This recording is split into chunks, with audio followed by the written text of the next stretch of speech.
Good afternoon everyone. Last class में power signal और energy signal से रिलेटेड आपने बहुत सारे क्वेश्चंस भी लिखे और पॉइंट्स भी लिखे। एक पार्ट रह गया है जिसमें सिग्नल आइडेंटिफिकेशन है। It means how we will identify whether the given signal is energy type, power type और neither energy nor power type. Okay, so let's write some point related to signal identification. So write down signal identification.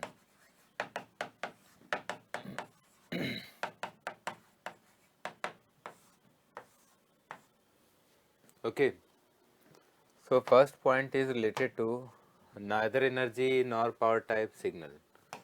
So write down if magnitude of signal is infinite is infinite at any instant of time, at any instant of time, then signal will be then signal will be neither energy nor power type, neither energy nor power type। ठीक है, short form में इसको मैं लिख देता हूँ NENP signal for neither energy nor power type. Point clear है? तो अगर सिग्नल का मैग्नीट्यूड टाइम के किसी भी इंस्टेंट पर इन्फानाइट है तो signal neither energy nor power type का होगा। अब मैग्नीट्यूड इन्फानाइट होने का मतलब है एम्पलीट्यूड या तो प्लस इन्फानाइट हो सकता है या फिर माइनस इन्फानाइट हो सकता है। तो सिग्नल का एम्पलीट्यूड, अगर एम्पलीट्यूड के बारे में बोलूँ तो सिग्नल का एम्पलीट्यूड टाइम के अगर किसी भी इंस्टेंट के लिए प्लस इन्फानाइट या माइनस इन्फानाइट दिख गया तो फिर सिग्नल फिक्स है, signal type will be neither energy nor power type. अब कुछ एग्जांपल्स लिखता हूँ। For example, signal xt with respect to time. Suppose waveform of signal is like this. कुछ इस टाइप का सिग्नल मैंने ड्रॉ किया है। ओके, अब आप अगर इस वेव फॉर्म में देखें तो t इक्वल टू इन्फानाइट पर मैग्नीट्यूड कितना है? इन्फानाइट। तो सिग्नल का नेचर कैसा होगा? Neither energy nor power type का। Okay, similarly next function is signal xt is equal to tan function tan of t। Okay, tan function में भी π/2 के ऑड मल्टीपल्स पर एम्पलीट्यूड या तो प्लस इन्फानाइट होता है या फिर माइनस इन्फानाइट, और इन्फानाइट एम्पलीट्यूड कहीं भी आ गया तो सिग्नल कैसा? Neither energy nor power type का। सो tan function is also neither energy nor power type signal. और भी बहुत सारे वेव फॉर्म्स हैं। सपोज सिग्नल आपने कुछ ऐसा ड्रॉ किया xt t के रेस्पेक्ट में। लीनियर फंक्शन भी आप ड्रॉ कर सकते हैं कुछ इस फॉर्म में। मान लो ऐसा मैं ड्रॉ कर देता हूँ। ओके, तो यहाँ तो t equal to minus infinite पर भी इन्फानाइट है, t equal to plus infinite पर भी इन्फानाइट है।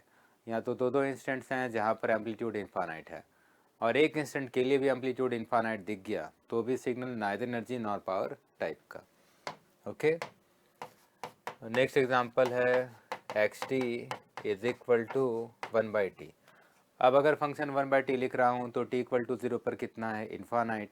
तो सिग्नल कैसा? Neither energy nor power type का। अब इसके बाद आप कुछ पॉइंट्स लिखेंगे एनर्जी सिग्नल से related. So write down some points related to energy signal. ठीक है,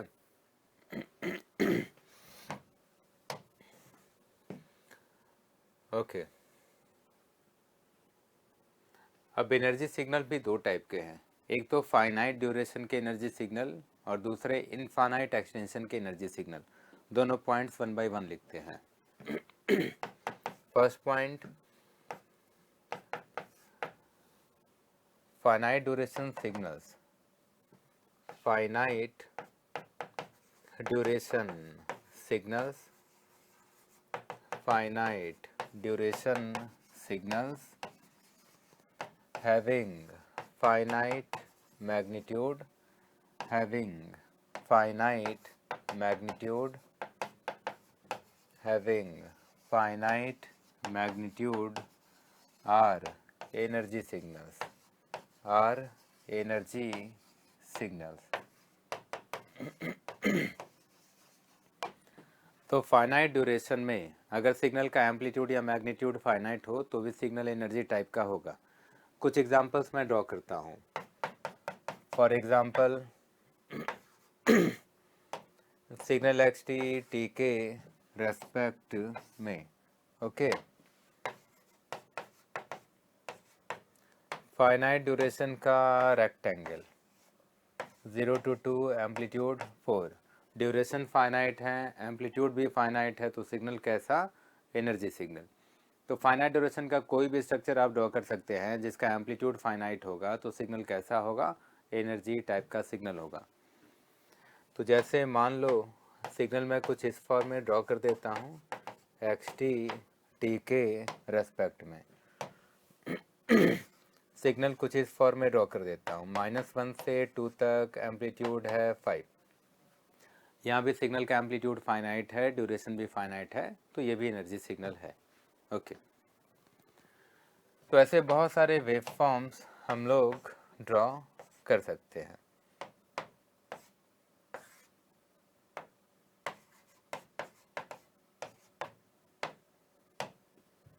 मान लो सिग्नल कुछ इस फॉर्म का ड्रॉ कर रहा हूँ, ओके, -2, -1, 1, 1 एंड 2, हाईएस्ट एम्पलीट्यूड है 5 and this amplitude is -2।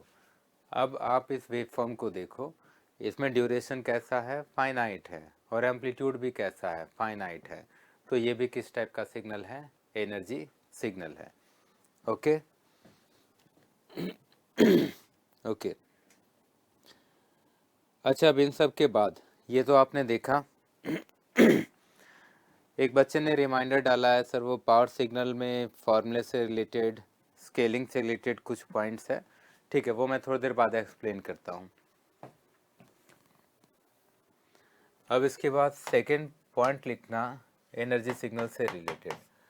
Write down infinite extension signals, infinite extension signals, infinite extension signals having amplitude, having a magnitude or peak magnitude, having magnitude or peak magnitude, peak magnitude either left-sided, either left-sided decreasing, either left-sided or right-sided or both-sided or both-sided or both-sided decreasing from a finite value or both-sided decreasing from a finite value, from a finite value are energy signals, are energy signals। अब इस statement का meaning क्या है, कुछ wave forms के through मैं explain करता हूँ। ओके, चलो कुछ वेव फॉर्म्स ड्रॉ करते हैं सो दैट कि इस पॉइंट से मैं क्या कहना चाह रहा हूँ आपको समझ में आए। So first wave form, okay, x t के रेस्पेक्ट में। ओके, ड्रॉ करने के पहले कुछ पॉइंट्स हाईलाइट कर देता हूँ। इनफानाइट एक्सटेंशन सिग्नल्स, ठीक है, ऐसे सिग्नल जिसका एक्सटेंशन इनफानाइट है। अच्छा, वैसे सिग्नल्स में मैग्नीट्यूड या फिर पीक मैग्नीट्यूड, आप मैग्नीट्यूड की जगह एम्पलीट्यूड भी यूज़ कर सकते हैं। मतलब सिग्नल का मैग्नीट्यूड या फिर पीक मैग्नीट्यूड या तो लेफ्ट साइडेड डिक्रीजिंग हो या फिर राइट साइडेड डिक्रीजिंग हो या फिर बोथ साइडेड डिक्रीजिंग हो किसी फाइनाइट वैल्यू से। तो ऐसे सिग्नल्स किस टाइप के सिग्नल्स होते हैं? एनर्जी सिग्नल्स, ठीक है। For example, wave form is like this, a right sided decreasing signal, right sided decreasing signal. Signal का एक्सटेंशन इनफानाइट है, मतलब आरएचएस में एक्सटेंशन इनफानाइट तक है, बट नेचर कैसा है? डिक्रीजिंग है, कंडीशन सेटिस्फाइड है। And suppose function is e की power minus T for T greater than 0। Okay, तो ओरिजिन पर एम्पलीट्यूड कितना है? 1। तो राइट साइडेड डिक्रीजिंग है और एम्पलीट्यूड में डिक्रीमेंट फाइनाइट एम्पलीट्यूड से हो रहा है, कंडीशन सेटिस्फाइड है, तो सिग्नल एनर्जी टाइप का है। ओके, अब इसे मैं थोड़ा सा वेव फॉर्म चेंज करता हूँ और वेव फॉर्म मैं इधर ड्रॉ करता हूँ सिग्नल एक्स टी के रेस्पेक्ट में। अब अगर मान लो सिग्नल लेफ्ट साइडेड डिक्रीजिंग है, okay, from a finite amplitude 1, तो ओरिजिन पर एम्पलीट्यूड मैंने क्या लिखा है? 1।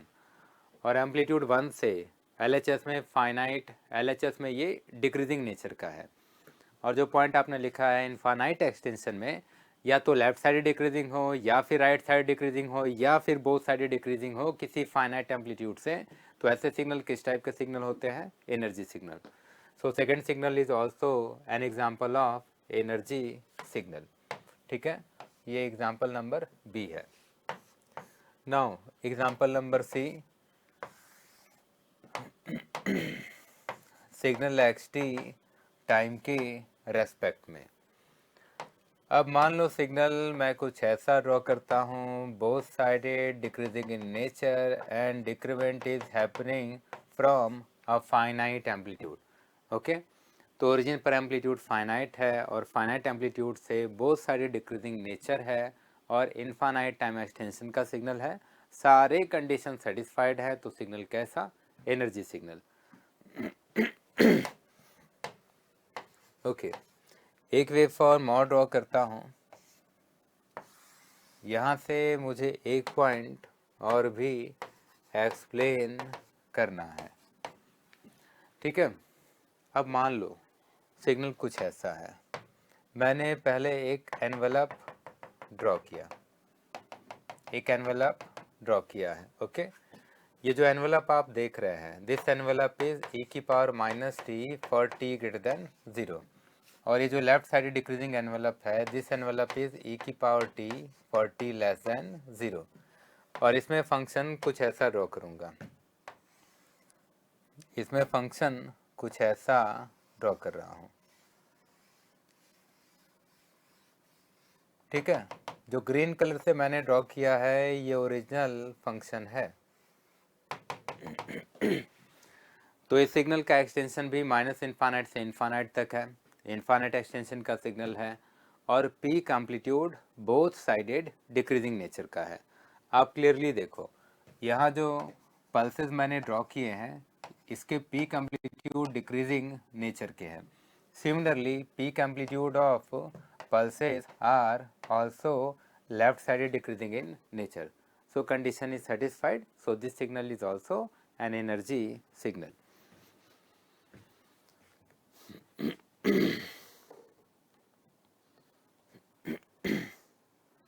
ओके, अभी जस्ट मैंने क्लास स्टार्ट ही किया है, ज़्यादा कुछ अभी पढ़ाया नहीं है, बस केवल यहाँ से मैंने स्टार्ट किया था। ओके, सिग्नल आइडेंटिफिकेशन से, जिसमें फर्स्ट पॉइंट में हमने देखा कि फाइनाइट ड्यूरेशन, अगर किसी भी सिग्नल का एम्पलीट्यूड या मैग्नीट्यूड टाइम के किसी भी इंस्टेंट पर इनफाइनाइट आ गया तो signal neither energy nor part type का। तो ये सब neither energy nor part type के सिग्नल्स हैं। तो पॉइंट मैंने बताया कि एम्पलीट्यूड या मैग्नीट्यूड सिग्नल का कहीं भी इनफाइनाइट दिख गया तो signal neither energy nor part type का। फिर इसके बाद सेकेंड पार्ट में हम लोग आए और एनर्जी सिग्नल को आइडेंटिफाई करना चाहते हैं। अब दो टाइप के एनर्जी सिग्नल्स हैं, एक तो फाइनाइट ड्यूरेशन के हैं और दूसरे हैं इनफाइनाइट एक्सटेंशन के। सपोज अगर फाइनाइट ड्यूरेशन का सिग्नल है तो उसका एम्पलीट्यूड या मैग्नीट्यूड फाइनाइट होना चाहिए एनर्जी सिग्नल होने के लिए। तो यहाँ मैंने कुछ वेव फॉर्म्स ड्रॉ किए हैं। This all waveforms are representing energy signal because their duration is finite and amplitude is also finite. इसके बाद नेक्स्ट पॉइंट हमने यहाँ पर देखा कि इनफाइनाइट एक्सटेंशन के सिग्नल्स जिनका एम्पलीट्यूड या पीक एम्पलीट्यूड डिक्रीजिंग नेचर का है, डिक्रीजिंग में लेफ्ट साइडेड भी हो सकता है, राइट साइड डिक्रीजिंग भी हो सकता है, बोथ साइडेड डिक्रीजिंग भी हो सकता है। ओके, और डिक्रीमेंट किसी फाइनाइट एम्पलीट्यूड से हो रहा है तो ऐसे सिग्नल्स भी एनर्जी सिग्नल्स होते हैं। और कुछ वेव फॉर्म्स हमने यहाँ पर देखे। This signal is right sided decreasing signal with infinite extension and amplitude is decreasing from a finite value. All conditions are satisfied, so this is energy signal. So these all are energy signals. Okay. एक बच्चे ने बोला है volume कम है, तो एक बार technical team से पूछ लेता हूँ कि अगर वो वॉल्यूम इंक्रीज कर सकते हैं। ओके, मैंने बोल दिया है सूरज बेटा, मैंने बोल दिया है वॉल्यूम इंक्रीज करने के लिए। चलो अब इसके बाद ये सब तो आपने देखा। अब मैं कुछ वेव फॉर्म्स ड्रॉ करता हूँ और आपको आइडेंटिफाई करना है which wave form is energy signal, which wave form is neither energy not power and which wave form is power signal. देखो पावर सिग्नल के लिए कोई पॉइंट नहीं लिख रहा हूँ क्योंकि पावर सिग्नल बहुत डिफरेंट डिफरेंट टाइप्स के होते हैं। हम लोग वेव फॉर्म को आखिर कैसे आइडेंटिफाई करते हैं कि वो पावर सिग्नल है, हम लोग इस तरह आइडेंटिफाई करेंगे कि जो भी वेव फॉर्म होगा अगर वो neither energy nor power type का सिग्नल नहीं है, अगर वो एनर्जी सिग्नल नहीं है, तो बताओ कौन सा सिग्नल होगा, पावर सिग्नल। तो पावर सिग्नल के लिए कोई बना बनाया पॉइंट नहीं है कि मैं बता दूं और आप लिख लें, ठीक है। बाय द वे ये जो पॉइंट्स मैं बता रहा हूं आपको एनर्जी सिग्नल के लिए कि दो टाइप के दिखते हैं और नाइदर एनर्जी नॉट पावर के लिए ये भी कहीं बुक में लिखा नहीं गया है, ये बस केवल एक एक्सपीरियंस है जो काफ़ी ईयर से मेरा रहा है, जिससे एक ऑब्जर्वेशन है और ये ऑब्जर्वेशन हर जगह 100% एक्यूरेट रहता है, ठीक है। तो अब ये कंक्लूजन बन गया है, इसलिए वो कंक्लूजन्स मैंने आपको बता दिया है। पॉइंट समझ में आया कि अगर कोई वेव फॉर्म आया, आपने चेक किया वो एनर्जी सिग्नल नहीं है, फिर आपने चेक किया तो वो नाइदर एनर्जी नॉर पावर भी नहीं है, तो बताओ कौन सा होगा, पावर सिग्नल। तो हम लोग इस तरह आइडेंटिफाई करेंगे। So question is check whether the waveform is energy type or power type or neither energy nor power type। आपको आइडेंटिफाई करना है कि वेव फॉर्म आखिर कौन सा वेव फॉर्म है। So first wave form xt t के रेस्पेक्ट में, xt t के रेस्पेक्ट में। Suppose wave form is like this, RHS में इंक्रीजिंग नेचर है, LHS में भी कुछ ऐसा नेचर है, ओके। और ये डॉटेड लाइन कंटिन्यू हो रहा है, मतलब इनफाइनाइट तक इंक्रीज हो रहा है, okay. Second waveform signal xt t के रेस्पेक्ट में, सिग्नल xt t के रेस्पेक्ट में। Suppose wave form is like this, LHS में पॉजिटिव एम्पलीट्यूड, RHS में भी positive amplitude, okay. Amplitudes are 4 and 2। LHS में कांस्टेंट एम्पलीट्यूड है 4, RHS में कांस्टेंट एम्पलीट्यूड है 2, ओके। अब थर्ड वेव फॉर्म ड्रॉ करना। Third wave form signal xt t के रेस्पेक्ट में। अभी वेव फॉर्म कुछ ऐसा है, LHS में कुछ इस फॉर्म का है और RHS में कुछ इस नेचर का है। अब आप थोड़ा चैट बॉक्स में रिप्लाई करेंगे जो 3 क्वेश्चंस मैंने लिखे हैं, क्वेश्चन 1, 2 and 3, इनमें से मैं किसे एनर्जी सिग्नल, किसे पावर सिग्नल, किसे neither energy nor power type का सिग्नल लिखूं। Please reply in the chat box.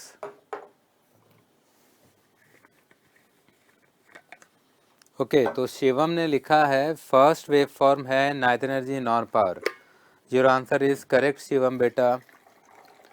फिर शिवम नहीं लिखा second signal is power signal. Very good, your answer is correct. Aditya ने कंप्लीट आंसर एक बार में ही लिखा है। First one is neither energy nor power, second one is power signal and third one is energy signal. Okay, correct answer है।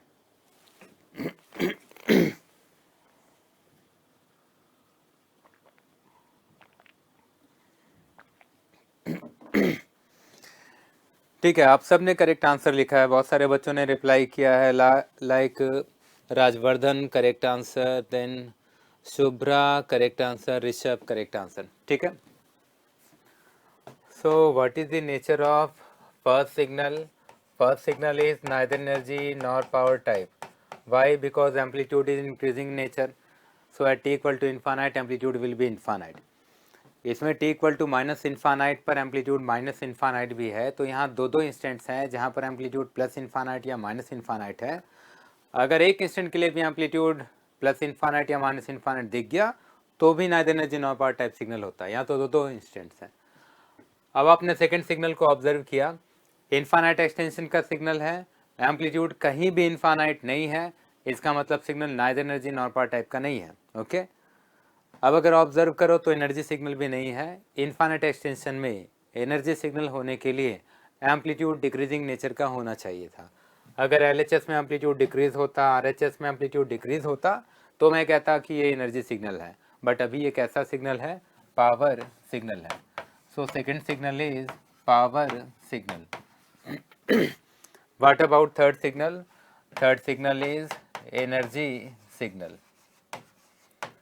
यहाँ तो देख के आपको पता भी चल रहा है एम्पलीट्यूड डिक्रीजिंग नेचर का है, तो सिग्नल कैसा? एनर्जी टाइप का सिग्नल। ओके, अब इन सब के बाद इनसे थोड़ा डिफरेंट पॉइंट्स लिखो। अब इनसे थोड़ा डिफरेंट पॉइंट्स लिखने हैं। Okay, so write down some important points related to even and odd symmetricity. So first point,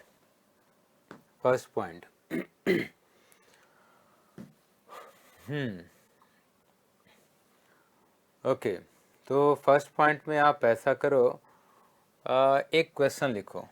question कुछ ऐसा है, suppose waveform of xt with respect to time is like this. Signal is periodic. Periodic square wave with pulses available only for half time period. Half of time period के interval के लिए square pulses available हैं। Time instants are 0, t0/2, t0 and so on. Okay, इस signal के लिए करना क्या है? इस सिग्नल के लिए कैलकुलेट करना है सिग्नल एनर्जी। आई नो ये क्वेश्चन आपके लिए बहुत आसान होगा, क्योंकि आप आइडेंटिफाई करेंगे तो ये किस टाइप का सिग्नल है? पावर सिग्नल है। ओके, अगर पावर सिग्नल है तो एनर्जी कितनी होगी? इन्फानाइट। मुझे भी मालूम है कि ये पावर सिग्नल है, एनर्जी इन्फानाइट होगी, बट मैं फिर भी कैलकुलेट कर रहा हूँ क्योंकि मुझे कुछ और कंक्लूजन बताना है। So write down, let us calculate energy of signal by the formula of energy calculation. So this is the formula for energy calculation of signal. यही फार्मूला हम लोग यूज़ करते हैं एनर्जी कैलकुलेशन के लिए। तो इंटीग्रेशन का रेंज माइनस इन्फानाइट से इन्फानाइट तक होता है। अब यहाँ पर देखो तो सिग्नल का एक्सटेंशन भी माइनस इन्फानाइट से इन्फानाइट तक है। एक काम करते हैं, टाइम पीरियड के रेंज पर एनर्जी कैलकुलेट करूँगा और नंबर ऑफ पल्सेस से मल्टीप्लाई कर दूंगा। सिंपल है ना? तो टाइम पीरियड के रेंज पर एनर्जी कैलकुलेट करो और नंबर ऑफ पल्सेस से क्या करो? मल्टीप्लाई, तो बेस इंटीग्रेशन का रिजल्ट आएगा। तो आप इस तरह लिखते हैं, number of pulses into energy of single pulse. So energy of single pulse is given by this formula. अगर किसी एक पल्स का एनर्जी कैलकुलेट करना है तो इस फॉर्मूले से कैलकुलेट हो जाएगा। ओके, अब टाइम पीरियड के रेंज पर इस इंटीग्रेशन को कैलकुलेट करो तो इसकी वैल्यू कितनी आएगी? A naught square t naught by two. आप कैलकुलेट कर लो, 0 to t naught, 0 to t naught, okay, mod x t square d t. अब उसमें आप 0 से टी नॉट बाई टू पर ए नॉट स्क्वायर को इंटीग्रेट करते तो रिजल्ट आता a naught square t naught by two. तो ये जो इंटीग्रेशन है, मतलब सिंगल पल्स की एनर्जी वो तो फाइनाइट है, कितनी है value, A naught square t naught by to. But what about number of pulses, क्योंकि सिग्नल पीरियोडिक है, नंबर ऑफ पल्सेस कितने होंगे, infinite. So because of periodicity, this will contain infinite number of pulses. So result of multiplication will be how much, infinite। ठीक है, आप किसी finite value को infinite से मल्टीप्लाई करो तो रिजल्ट कितना मिलेगा, इनफाइनाइट। तो यहाँ से कंक्लूजन कुछ ऐसा आया, for each and every periodic signal energy content will be infinite, so that is why periodic signals are not energy signals। मैं ये बताना चाह रहा हूँ कि पीरियोडिक सिग्नल क्या नहीं हो सकते हैं। तो पीरियोडिक सिग्नल क्या नहीं हो सकते हैं, एनर्जी सिग्नल नहीं हो सकते हैं। तो फिर पीरियोडिक सिग्नल में कौन कौन सी पॉसिबिलिटी रह गई, दो ही पॉसिबिलिटी रह गई। वो दो पॉसिबिलिटी क्या है, periodic signal will be either power signal type और neither energy nor power type. ठीक है, तो पीरियोडिक सिग्नल या तो पावर सिग्नल होगा या फिर neither energy nor power type का सिग्नल होगा। तो एक स्टेटमेंट लिखता हूँ मैं, periodic signals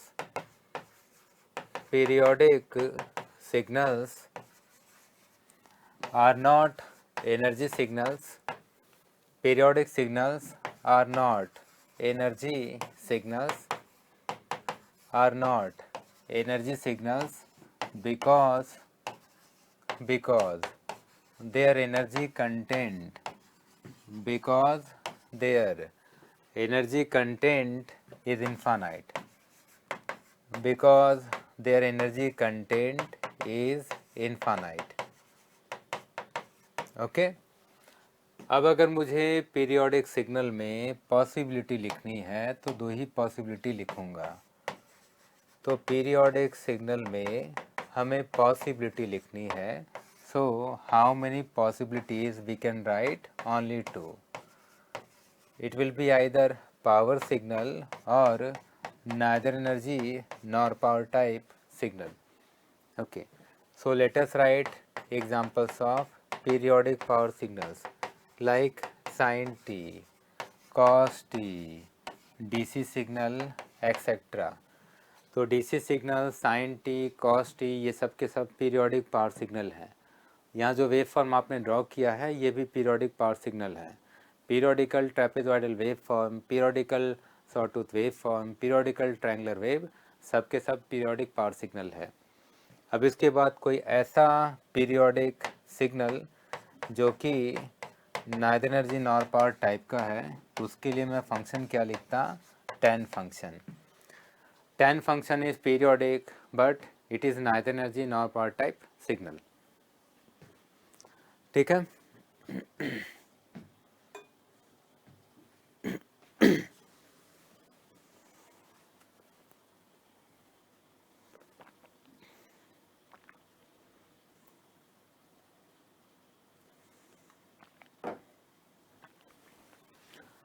अब इसके बाद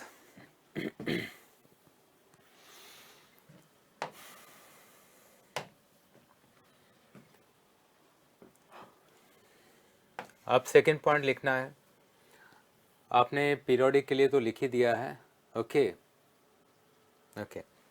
पीरियोडिक के बाद थोड़ा नॉन पीरियोडिक के लिए भी लिख लो। नॉन पीरियोडिक सिग्नल में तीनों की पॉसिबिलिटी है, so write down non periodic signal, non periodic signal. तो नॉन पीरियोडिक सिग्नल में तीनों पॉसिबिलिटी है। Non periodic signal energy type का भी होता है, non periodic signal power type का भी होता है, और non periodic signal neither energy nor power type का भी होता है। अगर एग्जाम्पल लिखना है तो आप कोई भी एग्जाम्पल लिख दो एनर्जी सिग्नल का, तो सारे के सारे एनर्जी सिग्नल्स नॉन पीरियोडिक ही होते हैं। तो कोई भी आप एनर्जी सिग्नल लिख दो चलेगा, because each and every energy signal is non periodic. For example e की power -t into u t, okay. फिर non periodic power signal, for example step signal u t. Step signal is non periodic and it is example of power signal. फिर non periodic neither energy nor power type signal, for example t square लिख सकते हो, बस केवल T भी लिख सकते हो, ई की पावर टी भी लिख सकते हो. ई की power T is also non periodic and it is neither energy nor power type signal. अब इन सब के बाद अब वापस से एक पॉइंट लिखते हैं. सो थर्ड पॉइंट, अब थोड़ा रिकॉल करते हैं power signal. Okay, power signal में आपने एक पॉइंट देखा था. For example UT is a power signal, extension is how much, infinite. sin t cos t are power signals, their extension is also how much, infinite. Then periodical triangular wave, periodical square wave, periodical trapezoidal waveform, periodical sawtooth wave, all are power signals and their extension is infinite. तो जितने भी power signal है सबका extension infinite होता है. This extension word is related to time only. यहाँ जो मैं एक्सटेंशन वर्ड यूज़ कर रहा हूँ ये किससे रिलेटेड है, टाइम से रिलेटेड है. तो जितने भी पावर सिग्नल्स हैं सबका एक्सटेंशन कितना होता है, इनफाइनाइट. तो फाइनाइट ड्यूरेशन में क्या पॉसिबल नहीं है, पावर सिग्नल पॉसिबल नहीं है, क्योंकि जितने भी पावर सिग्नल्स हैं सबका एक्सटेंशन इनफाइनाइट है. So write down, for each and every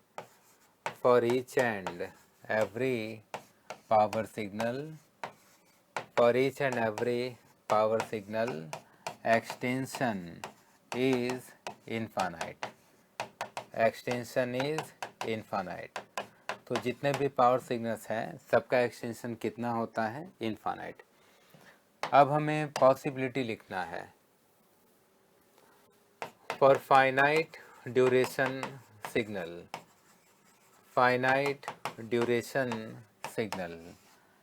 in case of finite duration signal, there are only two possibilities. Signal will be either energy type or neither energy nor power type. Okay, example के लिए मैं wave form draw कर देता हूँ दोनों ही cases में.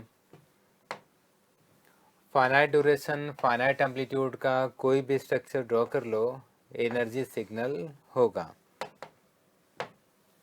Signal x T time के रेस्पेक्ट में, signal x t with respect to time. Suppose wave form is like this, -1 to 2, amplitude is 3. Finite duration with finite amplitude, so the wave form is energy type. Okay, अब finite duration में neither energy nor power type का signal draw करना है तो कुछ ऐसा draw कर देता हूँ, -1 से 1 तक एक्सटेंशन है और t इक्वल टू 0 पर एम्पलीट्यूड का इंक्रीमेंट कहाँ तक है, इनफाइनाइट तक है. अच्छा, अब एम्पलीट्यूड कहीं भी इनफाइनाइट दिख गया तो सिग्नल कैसा, neither energy nor power type का. आपने लिखा था कि सिग्नल का एम्पलीट्यूड या मैग्नीट्यूड टाइम के किसी भी इंस्टेंट पर इनफाइनाइट आ गया तो सिग्नल कैसा, neither energy nor power type का. तो फाइनाइट ड्यूरेशन में सिग्नल एनर्जी टाइप का भी हो सकता है, फाइनाइट ड्यूरेशन में signal neither energy nor power type का भी हो सकता है. बट फाइनाइट ड्यूरेशन में क्या नहीं हो सकता है, ये फिक्स है. फाइनाइट ड्यूरेशन में क्या नहीं हो सकता है, पावर सिग्नल नहीं हो सकता है. ओके, अब इसके बाद एक पॉइंट लिखो, इनफाइनाइट एक्सटेंशन सिग्नल से related. So write down infinite extension signal.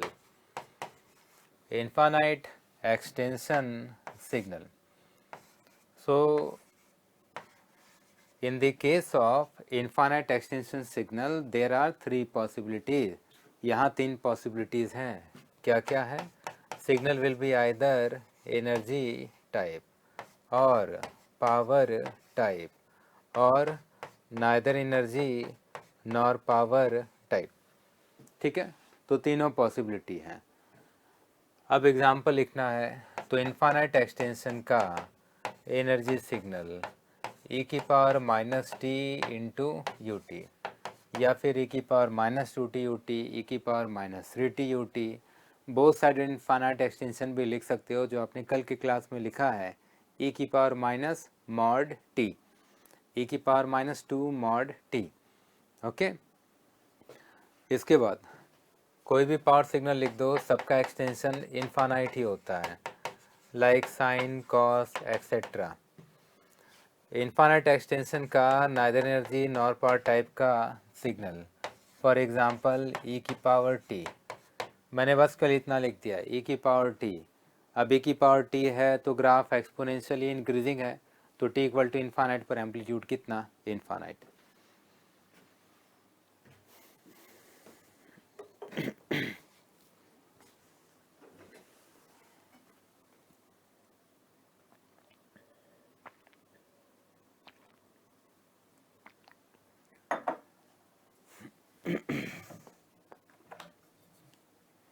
चलो, अब ये सब तो आपने देख लिया और हमने सिग्नल क्लासिफिकेशन कंप्लीट कर लिया है। Okay, so we have completed classification of signals. अब क्लासिफिकेशन ऑफ सिग्नल्स के कंप्लीशन के बाद अब इसी चैप्टर का जो नेक्स्ट पार्ट है वो बेसिक सिग्नल से रिलेटेड है। Basic signals, it means what is delta t, what is impulse function and what are their properties, what is a step signal and what are their properties। ठीक है,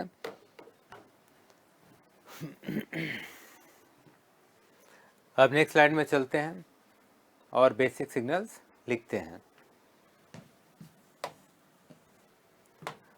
so write down basic type of signals और basic signals. Okay,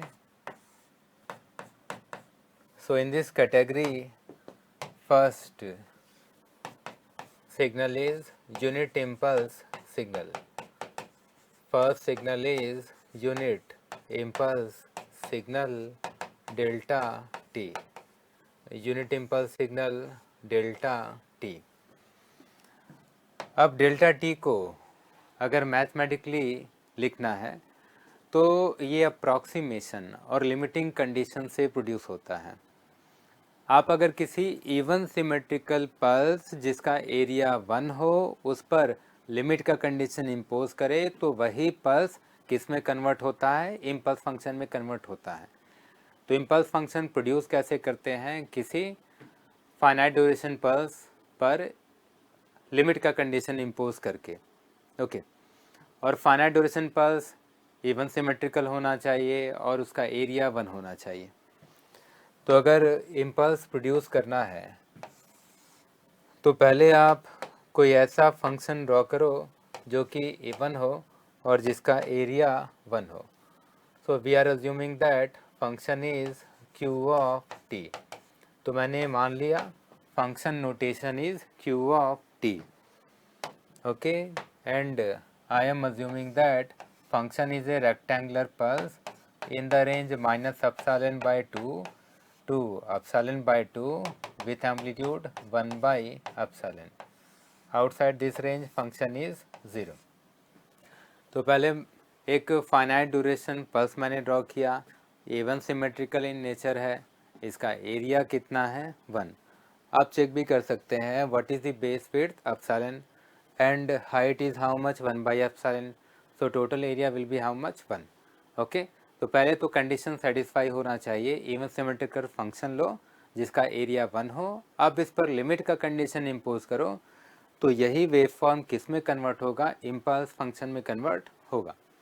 okay, by the वे यहाँ even symmetrical triangle भी draw कर सकते हैं, even symmetrical trapezoid भी draw कर सकते हैं, या इवन सिमेट्रिकल कोई भी स्ट्रक्चर ड्रॉ कर सकते हैं, बस केवल उसका एरिया कितना होना चाहिए, 1। बट जो इम्पल्स के प्रॉपर्टीज़ हैं वहाँ पर एक्सप्लेनेशन सिंपल मिलेगा अगर मैं यहाँ पर कैसा वेव फॉर्म ड्रॉ करूँ, rectangular pulse. Okay, otherwise triangle भी यूज़ कर सकता हूँ बट उससे अननेसेसरी प्रॉपर्टीज़ में थोड़ी डिफ़िकल्टी होने लगती है। ओके, तो एक्सप्लेनेशन को सिंपल बनाना है और कंक्लूजन तक फास्ट पहुँचना है तो सबसे सिंपल वाला वेव फॉर्म उठाना चाहिए। ठीक है, so write down delta t is equal to limit epsilon tends to 0 q of t. Okay, अब इस कंडीशन के साथ फंक्शन वैल्यू लिखना है टी इक्वल टू 0 पर और टी अदर देन 0 पर। ओके, तो कंडीशन मैंने क्या इम्पोज किया है, limit epsilon tends to 0। Now we have to draw the wave form with condition epsilon tends to 0, then this function will convert into impulse function. Okay, अब थोड़ा देखते हैं। आप अगर q ऑफ t के वेव फॉर्म को observe करो तो इसमें लेफ्ट मोस्ट वर्टिकल एज किस इंस्टेंट पर अवेलेबल है, माइनस एप्सिलॉन बाई 2 पर। राइट मोस्ट वर्टिकल एज किस इंस्टेंट पर अवेलेबल है, एप्सिलॉन बाई 2 पर। तो जैसे ही आप लिमिट एप्सिलॉन टेंड्स टू 0 करेंगे तो ये दोनों वर्टिकल एजेस किस डायरेक्शन में टेंड होंगे, ओरिजिन के डायरेक्शन में टेंड होंगे, और पल्स का विड्थ अप्रॉक्सीमेटली कितना हो जाएगा, 0, and amplitude will tend towards infinity. Okay, क्योंकि एम्पलीट्यूड 1/एप्सिलॉन है और हम लोग एप्सिलॉन को क्या पुट करने वाले हैं, 0, so amplitude will tend towards infinity. इसलिए डेल्टा टी को रिप्रेजेंट करते हैं rising arrow at origin. Now what is the meaning of rising arrow, rising arrow का मतलब है टी इक्वल टू 0 पर एम्पलीट्यूड का इंक्रीमेंट कहाँ तक है, इन्फिनिटी तक है। समझ में आया? तो अब अगर मुझे टी इक्वल टू 0 पर डेल्टा टी का एम्पलीट्यूड लिखना है तो क्या लिखूंगा, infinite. Other than origin amplitude कितना है, 0। और मैंने एक पॉइंट स्टार्ट में बताया था जो इम्पल्स के प्रॉपर्टीज़ में ही इंक्लूड होता है। वो पॉइंट मैंने क्या बताया था कि इम्पल्स जिस फंक्शन के लिमिटिंग कंडीशन से प्रोड्यूस होता है वो फंक्शन इवन होना चाहिए और उसका एरिया कितना होना चाहिए, 1। तो अगर इसका एरिया 1 है तो इम्पल्स का भी एरिया कितना है, 1। तो इम्पल्स के नाम में जो पॉइंट इंक्लूड होता है वो कुछ ऐसा है, what is the meaning of this unit word, meaning of this unit word is unit area. Okay, so what is the area of delta T, 1, because it is produced from the function which is having area 1। तो impulse के नाम में ये जो unit word है इसका मतलब unit amplitude नहीं है, इसका मतलब क्या है, यूनिट एरिया। ओके, तो ये जो टर्म यहाँ लिखा गया है unit, meaning of this unit word is unit area, meaning of this unit word is unit area. Okay, unit area का मतलब क्या है, integration minus infinite to infinite delta t d t, it will be how much, 1। तो impulse के definition में ये भी included है, इम्पल्स एक ऐसा फंक्शन है जिसका एरिया कितना होता है, 1, अदर देन ओरिजिन कितना होता है, 0, ओरिजिन पर एम्पलीट्यूड कितना होता है, 1।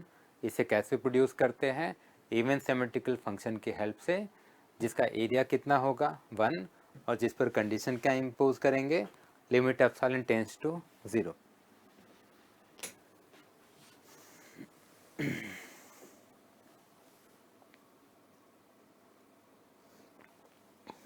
अब इम्पल्स के प्रॉपर्टीज लिखने हैं।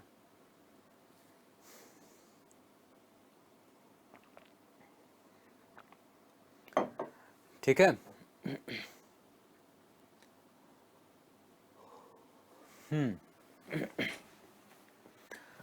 so write down properties of impulse. So write down properties of delta t. Properties. First property delta t is an even signal. Delta t is an even signal. देखो wave form से ये clearly पता चल रहा है delta T even signal है, क्योंकि delta minus t delta d के इक्वल है। इसे वाई एक्सिस के अबाउट फोल्ड करो, there will not be any change in the wave form with time reversal, and if the signal is independent of time reversal then signal will be what, signal will be even. उस signal को मैं क्या लिखता, even signal. Okay, now delta t is neither energy nor power type signal. Why? Because at origin amplitude is how much, infinite। ठीक है, origin पर amplitude कितना है, इन्फानाइट, और इन्फानाइट एम्पलीट्यूड कहीं भी दिख गया तो सिग्नल फिक्स है। क्या लिखना है, neither energy nor power type. So write down second property, it is an example of neither energy nor power type signal. ठीक है,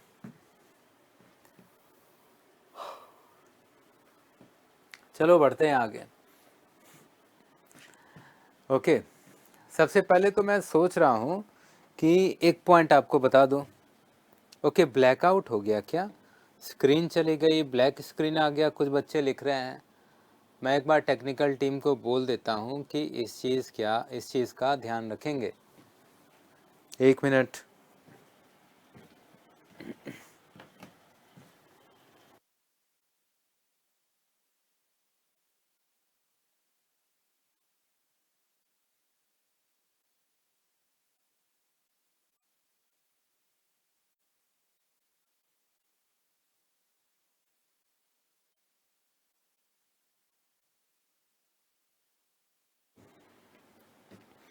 ओके, वो इंटरनेट का इश्यू था, इसलिए वो ब्लैक स्क्रीन आ गया होगा।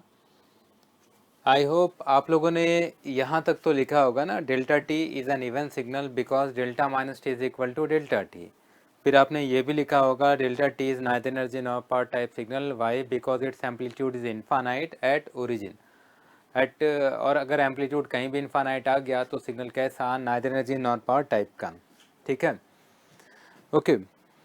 अच्छा, अभी आगे बढ़ते हैं। उसके पहले कुछ बच्चे पूछ रहे थे कि सर सिग्नल का जो इम्पोर्टेंस है वो गेट में कितना है। वो मैंने आई थिंक पहले भी आप लोगों को बताया था कि on and average 10 to 11 marks के क्वेश्चन इलेक्ट्रिकल में भी आते हैं, इलेक्ट्रॉनिक्स में भी आते हैं every year in GATE. Okay, by the way signal इसलिए इम्पोर्टेंट नहीं है कि बस केवल गेट या ईएससी में इसे क्वेश्चन आते हैं।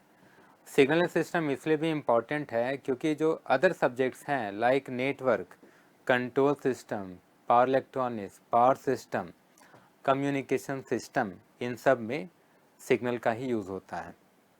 ओके, तो जैसे लैप्लास ट्रांसफॉर्म आप नेटवर्क में भी यूज़ करेंगे, कंट्रोल सिस्टम में भी यूज़ करेंगे। लैप्लास ट्रांसफॉर्म आप डिटेल में कहाँ पढ़ेंगे? सिग्नल एंड सिस्टम में। ओके, फिर communication system subject completely Fourier transform और फोरियर सीरीज पर डिपेंडेंट है। अगर आपको फोरियर सीरीज और फोरियर ट्रांसफॉर्म आता है तो आप कम्युनिकेशन सिस्टम में बहुत ही कंफर्टेबल फील करेंगे और कम्युनिकेशन सिस्टम फिर इंटरेस्टिंग लगेगा। पावर इलेक्ट्रॉनिक्स की बात करूं तो पावर इलेक्ट्रॉनिक्स में कुछ पीरियोडिक वेव फॉर्म्स आएंगे जिनका फोरियर सीरीज लिखना होता है। मतलब पावर इलेक्ट्रॉनिक्स में भी देखें तो वहाँ भी फोरियर सीरीज का इन्वॉल्वमेंट है। तो हम लोग जो भी मैथमेटिकल फंक्शंस अभी पढ़ रहे हैं like step signal, impulse function, sine, cos या अदर फंक्शंस, इन सब का एक इम्पॉर्टेंट रोल होगा अदर सब्जेक्ट्स में लाइक नेटवर्क में, कंट्रोल सिस्टम में और अदर सब्जेक्ट्स में। ठीक है, तो इसलिए भी सिग्नल एंड सिस्टम का इम्पोर्टेंस है। ओके, चलो वापस से इधर आते हैं। अब तक हमने कितने प्रॉपर्टीज लिखे हैं? 2 प्रॉपर्टीज लिखे हैं। So write down third property. So third property is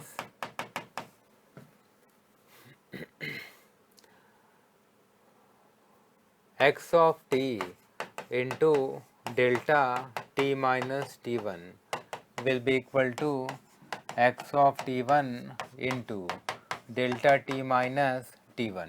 ठीक है, जब आप किसी फंक्शन को इम्पल्स से मल्टीप्लाई करेंगे तो first of all we have to find out location of impulse. तो पहले इम्पल्स के लोकेशन को फाइंड आउट करना और जो भी लोकेशन आएगा वो उसे मल्टीप्लाइड फंक्शन में पुट कर दो। तो आप रिजल्टेंट फंक्शन क्या लिखते हैं? X of t one into delta t minus t one. Okay, suppose इससे रिलेटेड कोई एग्जांपल लिखता हूँ। For example signal y t is equal to 2t square into delta t minus 5। इसे हमें सिंप्लीफाई करके लिखना है। प्रॉपर्टी यूज़ करेंगे, what is the location of impulse? t equal to 5। Now we have to put this location into the function 2t square. So resultant function will be 2 into 5 square into delta t minus 5 5 square कितना होगा 25, 25 into 2 कितना 50, so resultant function will be 50 into delta t minus 5। समझ में आया होगा, ठीक है। इसके बाद नेक्स्ट प्रॉपर्टी लिखना, नेक्स्ट प्रॉपर्टी इज वेट और स्ट्रेंथ ऑफ इम्पल्स, वेट और स्ट्रेंथ ऑफ इम्पल्स, वेट और strength of impulse. Okay, suppose function yt is equal to a naught into delta t. Okay, so the coefficient, the constant coefficient multiply with delta t is known as weight or strength. Delta t से multiplied जो भी constant coefficient है वही क्या represent करता है, wait और strength. तो यहाँ पर डेल्टा टी से मल्टीप्लाइड कांस्टेंट कोएफिशिएंट क्या है, a naught. So a naught is representing weight और strength, and weight is always a constant value where a naught is a constant value. Okay, अब weight का importance क्या है, अगर ये समझना है तो आप वाई टी का एरिया कैलकुलेट कर लो, वेट का इम्पोर्टेंस समझ में आ जाएगा। So suppose we have to calculate area of y t. अब अगर वाई टी का एरिया कैलकुलेट करना है तो वाई टी को माइनस इन्फानाइट से इन्फानाइट रेंज पर क्या करना होगा, इंटीग्रेट करें। इंटीग्रेट तो क्या लिखता मैं, integration minus infinite to infinite a naught delta t dt. Now a naught is a constant term, so we can put this term outside integration. So resultant function will be like this. ठीक है, इस form में लिखते, a naught constant है तो integration के बाहर लिखो। Now this integration is representing area of delta t, and area of delta t is how much, 1। ठीक है, तो रिजल्टेंट वैल्यू कितना आया, resultant value is how much, a naught, and what is a naught, weight or strength of impulse। Okay, तो इसका मतलब क्या है, weight does not represent amplitude of impulse, actually weight represents area of impulse। तो क्या weight impulse का amplitude है, बिल्कुल नहीं। तो weight क्या represent करता है, impulse का area। Okay, now we have to draw yt with respect to time, we have to draw yt with respect to time। अब अगर yt ड्रॉ करना है, yt है a नॉट डेल्टा t, तो कैसे ड्रॉ करेंगे, पहले डेल्टा t ड्रॉ कर दो और साथ में इसका वेट मेंशन करो a नॉट, क्योंकि अगर मैं वेट नहीं लिखूँगा तब ट्रीट किया जाएगा this function is delta t, but यहाँ पर इसका वेट कितना है, ए नॉट। ओके, तो जो भी फंक्शन हम लोग मैथमेटिकली लिखते हैं उसका ग्राफिकल रिप्रेजेंटेशन आना चाहिए। सिमिलरली अगर कोई फंक्शन ग्राफिकली रिप्रेजेंटेड है तो उसे मैथमेटिकली लिखना आना चाहिए। यही सिग्नल एंड सिस्टम में हम लोग सीखते हैं, क्योंकि कभी कभी ग्राफ टू मैथमेटिकल फंक्शन या मैथमेटिकल टू ग्राफ कन्वर्जन किसी पर्टिकुलर टाइप के कैलकुलेशन को ईजी बना देता है। ओके, तो सिग्नल एंड सिस्टम में हम लोग यही डिटेल में देखेंगे कि कोई मैथमेटिकल फंक्शन है तो ग्राफिकली कैसे ड्रॉ करेंगे, कोई ग्राफिकल वेव फॉर्म है तो मैथमेटिकली कैसे लिखेंगे, और फिर इन फंक्शंस को पढ़ने के बाद इससे रिलेटेड जो ट्रांसफॉर्म या सीरीज़ है उसमें कैलकुलेशन किस तरह करेंगे। और सिग्नल में जो भी आप कैलकुलेशन कर रहे हैं, जो भी आप पढ़ रहे हैं, अदर सब्जेक्ट्स में काम आता है, जो मैंने डिटेल में अभी बताया था, लाइक नेटवर्क में, कंट्रोल में, कम्युनिकेशन में, पावर इलेक्ट्रॉनिक्स में एंड सो ऑन। अच्छा, अब इसके बाद अब मैं कुछ क्वेश्चंस लिखता हूँ। ओके, जैसे मान लो सिग्नल कुछ इस फॉर्म में है। ओके, सिग्नल कुछ इस फॉर्म में है, signal x t is equal to 2 delta t plus 1 minus 4 delta t plus 7 delta t minus 2 -8 delta t -5। अभी मैंने एक फंक्शन लिखा है, इसे बस केवल ग्राफिकली ड्रॉ कर रहा है, ठीक है। फोरियर ट्रांसफॉर्म में इन सब की रिक्वायरमेंट होगी। Fourier series, Fourier transform, Laplace transform easy कब बनेगा? इजी तब बनेगा जब आप मैथमेटिकल फंक्शंस की प्रैक्टिस ज़्यादा करेंगे। हम लोग वहाँ पर फोरियर ट्रांसफॉर्म को सिंपल बनाने के लिए डिफरेंशिएट करके फोरियर ट्रांसफॉर्म कैलकुलेट करेंगे। ये भी one of the fastest methods है फोरियर ट्रांसफॉर्म कैलकुलेशन का। और डिफरेंशिएट करके फोरियर ट्रांसफॉर्म कैलकुलेट करना चाहोगे तो उसमें कई बारी वेव फॉर्म आपको इम्पल्स के फॉर्म में रिप्रेजेंटेड मिलेगा। तो इम्पल्स के फॉर्म में अगर रिप्रेजेंटेड वेव फॉर्म है तो उसे मैथमेटिकली लिखना आना चाहिए, या मैथमेटिकल एक्सप्रेशन है तो उसे ग्राफिकली ड्रॉ करना आना चाहिए। हमें इस क्वेश्चन में करना क्या है, बस केवल एक्स टी को टी के अगेंस्ट ड्रॉ करना है। तो एक्स टी को टी के अगेंस्ट ड्रॉ करना है, करिए ड्रॉ। फर्स्ट इम्पल्स किधर है? टी इक्वल टू -1 पर। वेट कितना है? 2। तो टी इक्वल टू -1, वेट क्या लिखूंगा मैं? 2। ओके, नेक्स्ट इम्पल्स किधर है? ओरिजिन पर। वेट कितना है? -4। तो ओरिजिन का इम्पल्स, ओके, और वेट कितना? -4, ठीक है। नेक्स्ट इम्पल्स किधर है? टी इक्वल टू 2 पर। वेट कितना है? 7। तो टी इक्वल टू 2 पर इम्पल्स, वेट कितना? 7। नेक्स्ट इम्पल्स किधर है? टी इक्वल टू 5 पर। वेट कितना? -8। तो टी इक्वल टू 5 पर और वेट कितना? -8। इसमें तो कोई डिफ़िकल्टी नहीं होगी, ओके। अच्छा, अब इसके बाद मान लो नेक्स्ट वेव फॉर्म ड्रॉ करता हूँ और उसे बस केवल मैथमेटिकली लिखना है, ठीक है। तो next wave form x t के रेस्पेक्ट में, x t with respect to t. Signal x t में कुछ ऐसा ड्रॉ करता हूँ। First impulse positive, second impulse negative, third impulse negative, fourth impulse positive, okay. Locations are -3, -2, 2 and 4. Impulse weight 5, -3, -3, 7। करना क्या है यहाँ?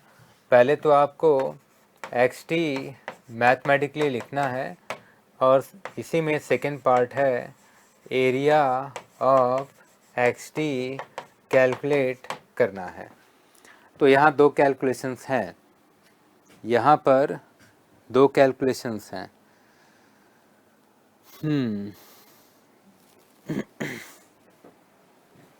आप लोग इसको रिप्रेजेंट करें।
ठीक है,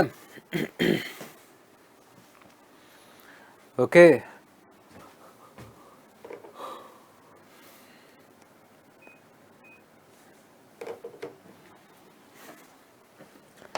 तो पहले एक्स टी को मैथमेटिकली लिखते हैं, फिर एरिया कैलकुलेट करते हैं।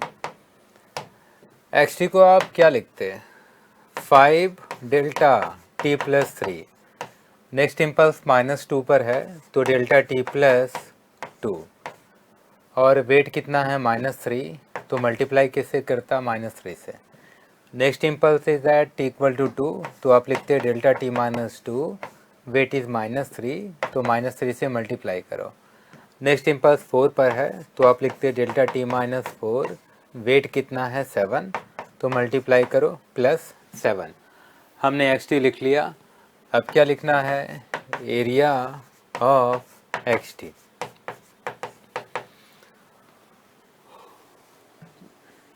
अभी आपने जस्ट पढ़ा था weight of impulse represents area of impulse. तो इम्पल्स का वेट क्या रिप्रेजेंट करता है, इम्पल्स का एरिया।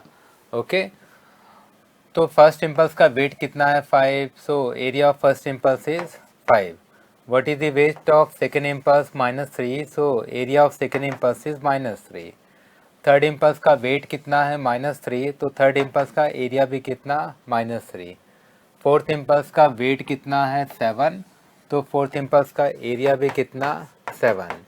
ओके, तो 7 + 5 कितना हो गया 12 -6, तो आंसर कितना आया 6। समझ में आया होगा।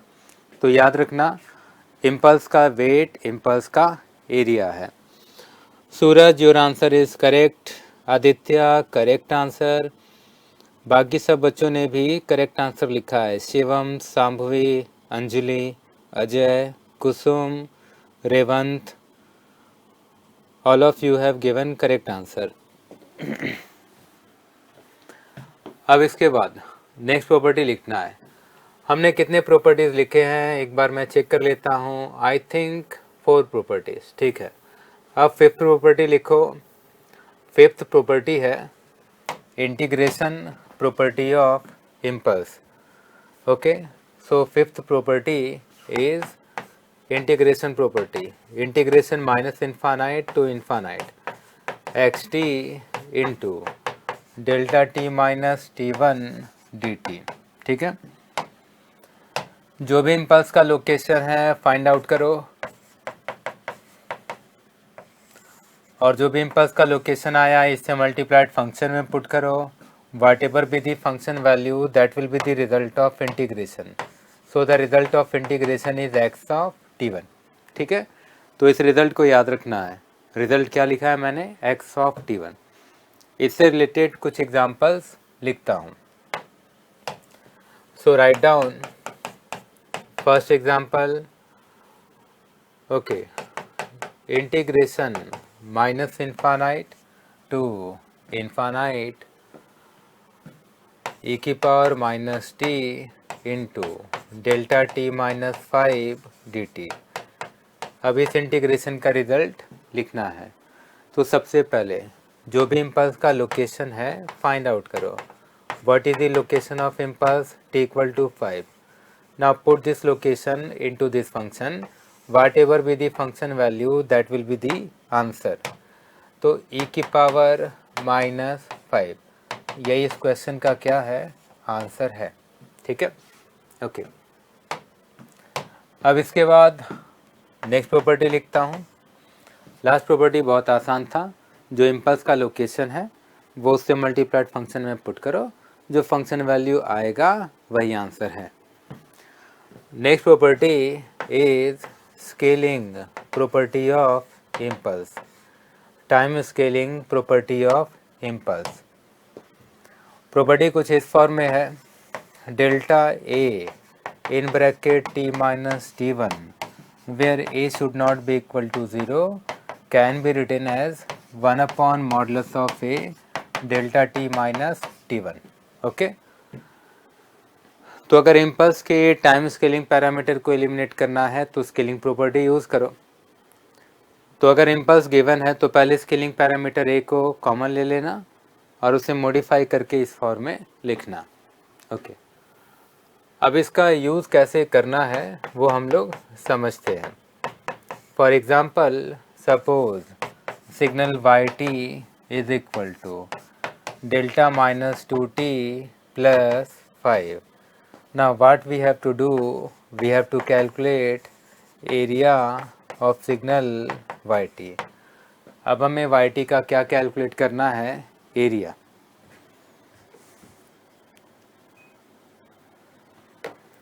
ठीक है, अब अगर वाई का एरिया कैलकुलेट करना है तो पहला काम इम्पल्स के टाइम स्केलिंग को एलिमिनेट करो। ओके, जो हम लोग कहते हैं ना कि जो इम्पल्स का वेट है वही इम्पल्स का एरिया है, बट ये जो लॉजिक है, this logic is applicable only for unscaled impulse.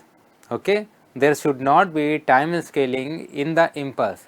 अगर इम्पल्स में टाइम स्केलिंग है तो पहले उसको हटाओ, हटाने के बाद देखो कि जो भी टर्म आया डेल्टा टी या डेल्टा टी से related, like delta t minus two, delta t minus three, उससे मल्टीप्लाइड कांस्टेंट कोएफिशिएंट क्या है, क्योंकि जो उससे मल्टीप्लाइड कांस्टेंट कोएफिशिएंट होगा वही वेट होगा और वही एरिया होगा।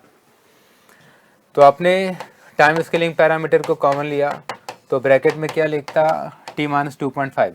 अभी प्रॉपर्टी यूज़ कर लो तो आप लिखते 1 upon modulus of minus two delta t minus 2.5, फिर आप लिखते 1/2 डेल्टा टी माइनस 2.5। अभी यहाँ जो इम्पल्स है इसमें टाइम स्केलिंग नहीं है। In other words this impulse is unscaled impulse and the weight of unscaled impulse represent area of impulse। Unscaled impulse का जो वेट होता है वही फंक्शन का क्या है, एरिया है। तो आंसर मैं क्या लिखूंगा, 1/2। Okay, next example, suppose function yt is equal to yt is equal to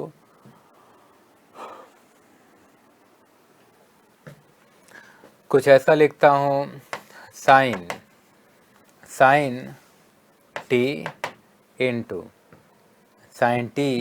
into delta 40 minus delta 40 minus 8।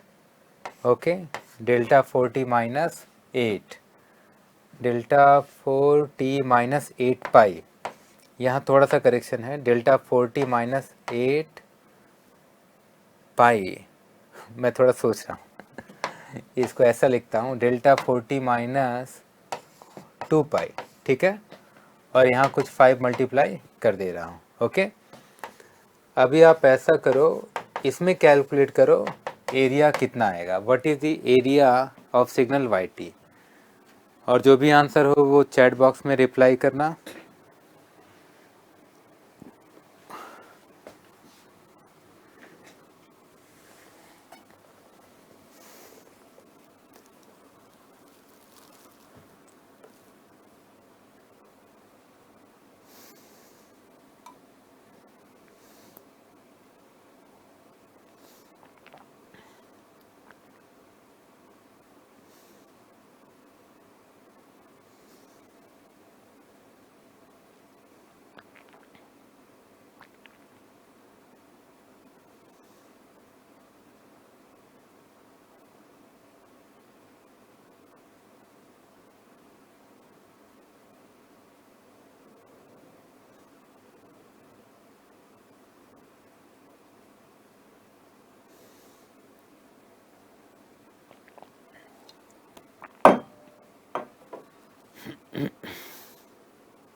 Okay, तो आंसर जो है, आंसर कितना आएगा, आई थिंक आंसर आएगा 5/4। तो अब देखें आंसर किसका करेक्ट है। आदित्य करेक्ट आंसर, आकांक्षा करेक्ट आंसर, फिर धर्मेंद्र, थोड़ा सा करेक्शन करना होगा कुछ बच्चों को। देखो मोस्ट ऑफ द स्टूडेंट्स का आंसर करेक्ट है, कुछ बच्चों ने यहाँ 5 लिखा ही नहीं है इसलिए उनका आंसर रॉन्ग हो गया है। ओके, तो आपने पहले इस फॉर्म में लिखा 5 साइन टी इंटू डेल्टा, 4 को कॉमन लो तो ब्रैकेट में लिखते t माइनस π/2, इस फॉर्म में लिखता। अब time scaling property of impulse use कर लेता हूँ, तो स्केलिंग पैरामीटर को बाहर लिखना होगा, तो आप इस फॉर्म में लिखते। Okay, 1/4 delta t minus pi by two, ऐसे लिखता मैं delta 4 in bracket T minus pi by two के लिए। अब जो भी इम्पल्स का लोकेशन है वो उससे मल्टीप्लाइड फंक्शन में पुट करोगे, तो इम्पल्स का लोकेशन किधर है, पाई बाई टू पर। अब ये जो लोकेशन है इससे मल्टीप्लाइड फंक्शन में पुट कर दो। ओके, तो आप लिखते 5/4 sine pi by two into delta t minus pi by two. तो वाई टी फाइनली कितना आया, 5/4 delta t minus pi by two, यही आया, क्योंकि साइन पाई बाई टू की वैल्यू कितनी होती है, 1। अब यहाँ जो भी इम्पल्स आया अनस्केल्ड इम्पल्स है, मतलब टाइम स्केलिंग नहीं है। अनस्केल्ड इम्पल्स का जो भी वेट होता है वही क्या रिप्रेजेंट करता है, area. So what is the answer for this question, 5/4, it means 1.25। Okay, आपने अभी तक 6 प्रॉपर्टीज लिखे हैं, अब लास्ट प्रॉपर्टी लिखना। So write down seventh property. Seventh property कुछ इस फॉर्म में है, integration minus infinite to infinite x t into nth derivative of delta t minus t one, nth derivative of delta t minus t one, result will be. यहाँ जो integration मैंने लिखा है इसका अगर रिजल्ट लिखना है तो इस तरह याद रखना। याद कैसे रखना है, पहले लिखो -1 का पावर n, तो जितने ऑर्डर का डेरिवेटिव है nth ऑर्डर का डेरिवेटिव है तो वही n-1 का पावर होगा। अब इसके बाद इस nth डेरिवेटिव को xt पर अप्लाई करो, तो nth डेरिवेटिव ऑफ xt, ठीक है। फिर xt जब n number of time differentiate हो जाए तो फिर इम्पल्स का लोकेशन पुट करो, what is the location of impulse, t1। Okay, तो जब xt n number of time differentiate हो जाए तो फिर t को किससे रिप्लेस करोगे, t1 से। इससे रिलेटेड एक एग्जांपल लिखना, इससे रिलेटेड एग्जांपल लिखो।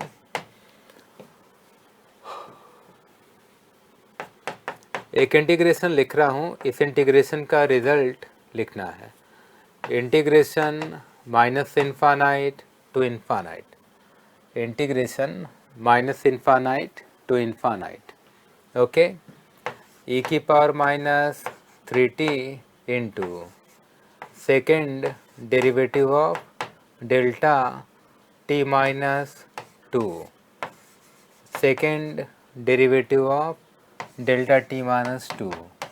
इस इंटीग्रेशन का रिजल्ट हमें लिखना है।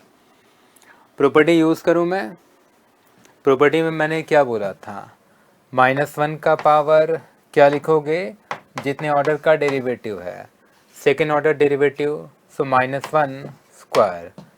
Now let us apply this second order derivative on the function e की पावर माइनस 3t। यहाँ xt है, xt की जगह इधर क्या है, e की पावर माइनस 3t, तो e की पावर माइनस 3t को 2 टाइम्स डिफरेंशिएट करो। फिर जब ये 2 टाइम डिफरेंशिएट हो जाए तो इम्पल्स का लोकेशन पुट करना है, what is the location of impulse, 2, तो इम्पल्स का लोकेशन पुट करना है। -1 का स्क्वायर कितना, 1, e की पावर माइनस 3t का फर्स्ट डेरिवेटिव होगा -3 e की power minus 3t and second derivative will be 9 into e की power minus 3t, so second derivative is 9 into e की पावर माइनस 3t। फिर इसमें t को क्या पुट करना है, 4, तो आंसर में क्या लिखूंगा, 9 इंटू ई की पावर माइनस 6, t को इधर क्या पुट कर देना, 2, तो आंसर आएगा 9 इंटू ई की पावर माइनस 6।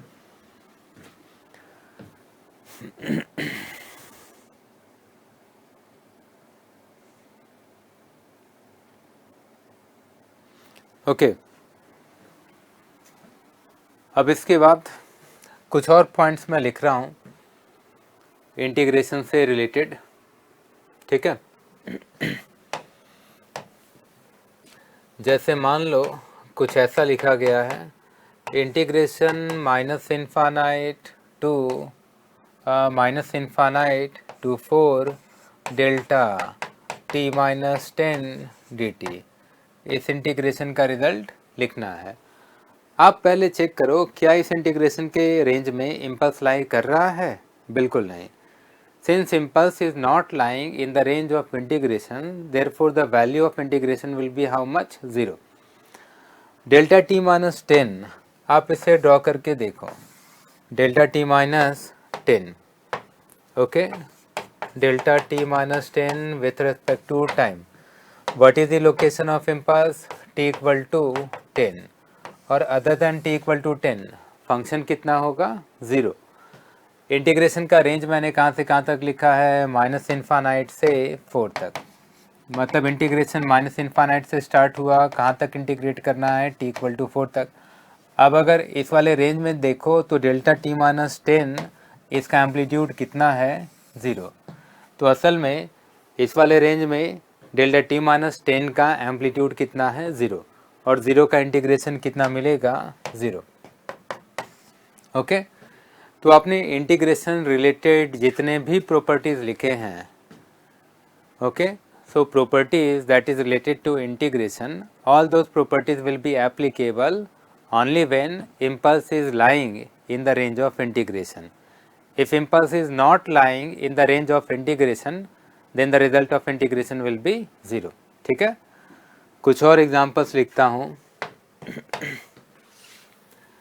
अच्छा, मान लो मैं इसी क्वेश्चन में थोड़ा सा चेंज करता हूँ और ऐसे लिखता हूँ, integration minus infinite to 12 delta t minus 10 dt। अब इंटीग्रेशन का रिजल्ट कितना आएगा? 1, क्योंकि अभी जो रेंज है वो माइनस इन्फानाइट से कहाँ तक है? t इक्वल टू 12 तक है, और इस रेंज में t इक्वल टू 10 का इम्पल्स इंक्लूड हो गया। इंटीग्रेशन के रेंज में इम्पल्स इंक्लूड होगा तो यहाँ एरिया ऑफ इम्पल्स लिखना पड़ेगा। What is the area of impulse? 1। Okay, next integration मान लो कुछ इस फॉर्म में है, इंटीग्रेशन माइनस कुछ लिखता हूँ और integration -5 to 4t square into delta t minus 6 dt। इस इंटीग्रेशन का रिज़ल्ट आपको बताना है। और इसी में अगर मैं थोड़ा सा चेंज कर दूं और ऐसे लिखूं, -5 to 8 t square delta t minus 6 dt, दोनों ही केसेस में बताओ इंटीग्रेशन का रिजल्ट कितना आएगा? Question number D and question number ई।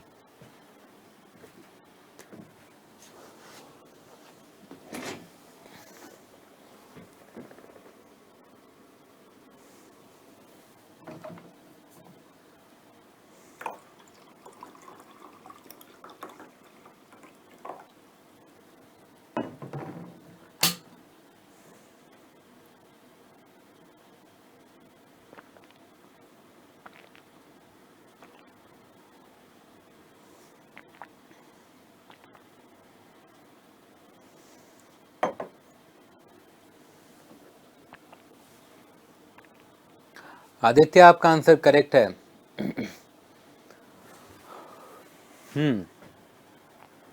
आदित्य ने करेक्ट आंसर लिखा है 0 एंड 36।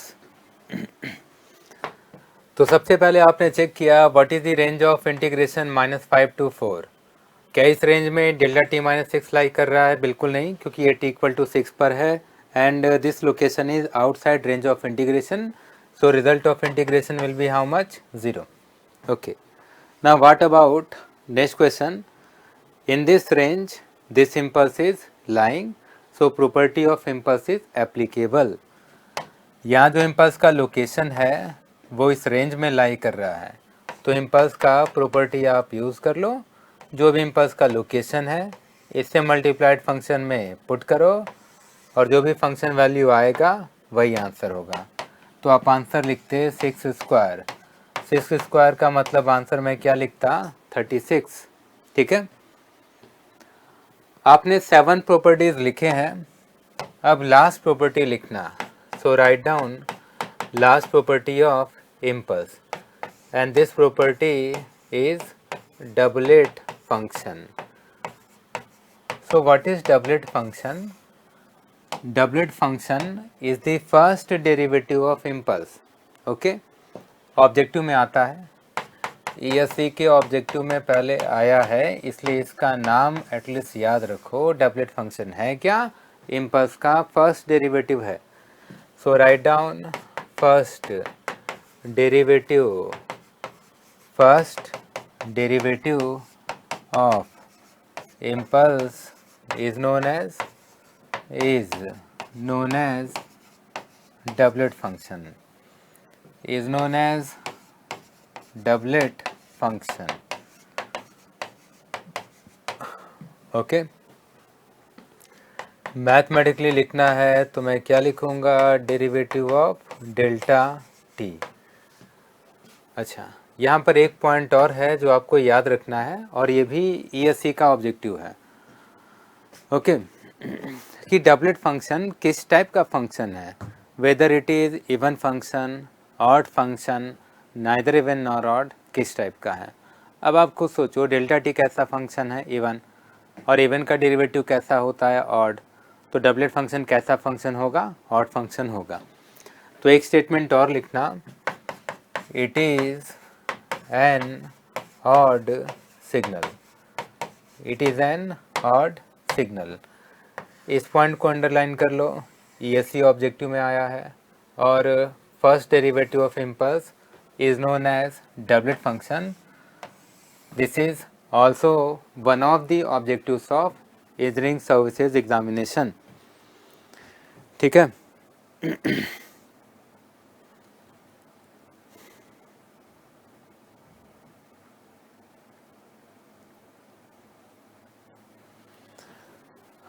अब इन सब के बाद अब मैं नेक्स्ट सिग्नल लिखूंगा, and the next signal is unit step signal. Impulse और इम्पल्स के प्रॉपर्टीज आपने लिख लिए, कुछ क्वेश्चन भी आपने सॉल्व कर लिए। अब नेक्स्ट सिग्नल की ओर चलते हैं। नेक्स्ट सिग्नल नेक्स्ट स्लाइड में एक्सप्लेन करता हूँ। So write down second signal. So what is second signal? Unit step signal. So write down unit step signal UT. Unit step signal UT. UT को T के against draw करना है। UT को T के against draw करना है। For T less than 0, UT is how much? 0. And for T greater than 0, UT is how much? 1. So this is the waveform of unit step signal. Okay. अब एक point इधर लिखता हूँ मैं, it is discontinuous at t equal to 0। आप check कर लो, wave form में t equal to 0 पर क्या है? डिसकंटिन्यूटी। डिसकंटिन्यूटी क्या होता है? फॉर एग्जाम्पल, कोई सिग्नल किसी इंस्टेंट पर डिसकंटिन्यूअस है, तो उस इंस्टेंट के जस्ट पहले और जस्ट बाद सिग्नल वैल्यूज़ डिफरेंट होंगे। तो जैसे ये t इक्वल टू 0 पर डिसकंटिन्यूअस है, क्यों है? क्योंकि t इक्वल टू 0 के जस्ट पहले एम्पलीट्यूड कितना है? 0। t इक्वल टू 0 के जस्ट बाद एम्पलीट्यूड कितना है? 1। So ut is discontinuous at t equal to 0। Okay, तो t इक्वल टू 0 के जस्ट पहले जस्ट बाद एम्पलीट्यूड डिफरेंट है, इसलिए t इक्वल टू 0 पर सिग्नल कैसा है? डिसकंटिन्यूअस है। पॉइंट ऑफ डिसकंटिन्यूटी पर सिग्नल वैल्यू लिखने की रिक्वायरमेंट गेट के कुछ मैथमेटिकल ऑब्जेक्टिव्स के लिए होती है। गेट में कुछ क्वेश्चंस आए हैं जहां पॉइंट ऑफ डिसकंटिन्यूटी पर कैलकुलेशन करने को कहा जाता है, और पॉइंट ऑफ डिसकंटिन्यूटी पर कैलकुलेशन करना है तो इसके लिए इम्पॉर्टेंट है कि पॉइंट ऑफ डिसकंटिन्यूटी पर सिग्नल वैल्यू लिखना आना चाहिए। ओके, अब अगर point of discontinuity for example 0 पर सिग्नल वैल्यू लिखना है तो कैसे लिखोगे? डिसकंटिन्यूटी के जस्ट पहले और डिसकंटिन्यूटी के जस्ट बाद जो दो सिग्नल वैल्यूज़ हैं, दोनों का क्या लिखना है? एवरेज। तो पॉइंट ऑफ डिसकंटिन्यूटी पर लिखने का यही रूल है। पॉइंट ऑफ डिसकंटिन्यूटी के जस्ट पहले और बाद जो सिग्नल एम्पलीट्यूड्स हैं, उन दोनों एम्पलीट्यूड्स का क्या लिखना है? एवरेज। ओके, तो u zero minus, it means t equal to zero के जस्ट पहले, तो t इक्वल टू जीरो के जस्ट पहले एम्पलीट्यूड कितना है, जीरो। u जीरो प्लस मतलब ओरिजिन के जस्ट बाद, ओरिजिन के जस्ट बाद एम्पलीट्यूड कितना है, वन, तो u जीरो प्लस कितना है, वन। तो एम्पलीट्यूड ओरिजिन पर कितना आएगा, 1/2 और 0.5। ओके, तो स्टेप सिग्नल का एम्पलीट्यूड ओरिजिन पर कितना होता है, 0.5। कैसे लिखा हमने, पॉइंट ऑफ डिसकंटिन्यूटी पर सिग्नल वैल्यू लिखने का जो रूल है उसको यूज़ करके। ओके, अब अगर ut को मैं डिटेल में लिखूं तो ut को ऐसे लिखूंगा, ut is 0 for t less than 0, it is 0.5 at t equal to 0, and for t greater than 0 ut is how much, 1। Energy, power, neither energy nor power, इसे मैं किस टाइप का सिग्नल लिखूंगा, पावर सिग्नल। ओके, तो ut को किस type का signal लिखूं, power signal. So next point is it is a power signal, it is a power signal. अब ut का पावर लिखना है, डीसी सिग्नल 1 के कंपैरिजन में इसका एक्सटेंशन हाफ है, तो पावर भी क्या होगा, हाफ। डीसी सिग्नल 1 का पावर कितना, 1, तो उसका हाफ पावर कितना, 1/2, तो ut का पावर कितना, 1/2। आरएमएस वैल्यू लिखना है, आरएमएस वैल्यू, तो पावर को क्या लिखोगे, पावर पे अंडर रूट अप्लाई करो, अंडर रूट पावर कितना आया, 1/√2। एवरेज वैल्यू लिखना है, तो एवरेज वैल्यू भी क्या लिखूंगा, 1/2। कैसे मैंने लिखा, सेम फंडा, डीसी सिग्नल 1 के कंपैरिजन में एक्सटेंशन हाफ है तो एवरेज भी हाफ होगा। डीसी सिग्नल 1 का एवरेज 1 है तो यूटी का एवरेज कितना, हाफ लिखो। ठीक है, चलो ये सब तो आपने देख लिया है। ओके, अच्छा मैं एक क्वेश्चन लिख रहा हूँ, ये पॉइंट ऑफ डिसकंटिन्यूटी पर सिग्नल वैल्यू लिखने का जो रूल है उस रूल को यूज़ करना है। ये स्टेप सिग्नल से कोई रिलेटेड क्वेश्चन नहीं है, बस के पॉइंट ऑफ डिसकंटिन्यूटी पर एम्पलीट्यूड कैसे लिखते हैं उससे रिलेटेड एक एग्जांपल है। Suppose wave form of xt is like this, signal xt t के रेस्पेक्ट में, ओके, कुछ इस टाइप का वेव फॉर्म है। ठीक है, थोड़ा नेगेटिव एम्पलीट्यूड लिखता हूँ, पॉजिटिव ही नहीं, इस बार नेगेटिव भी लिखता हूँ। कुछ ऐसा है, इधर एम्पलीट्यूड है -2, this amplitude is 8 and this time instant is 0। आपको बस केवल इतना बताना है कि xt t इक्वल टू 0 पर कितना होगा। Okay, so what is the value of xt at discontinuity t equal to 0? Please reply in the chat box.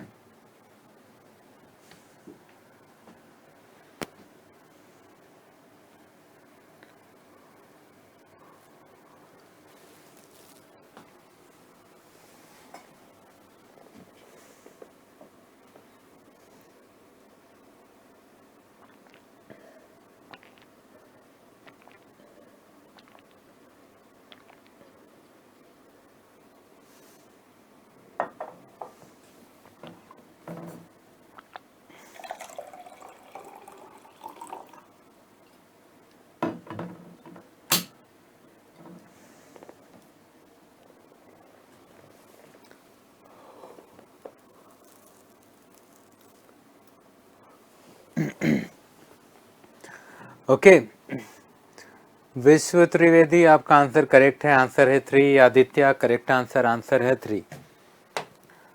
तो सेम लॉजिक, ओरिजिन के जस्ट पहले एम्पलीट्यूड चेक करो कितना है, -2। ओरिजिन के जस्ट बाद एम्पलीट्यूड कितना है, 8। तो ओरिजिन के जस्ट पहले कितना है, -2, ओरिजिन के जस्ट बाद कितना है, 8, और इन दोनों का क्या लिखना है, एवरेज।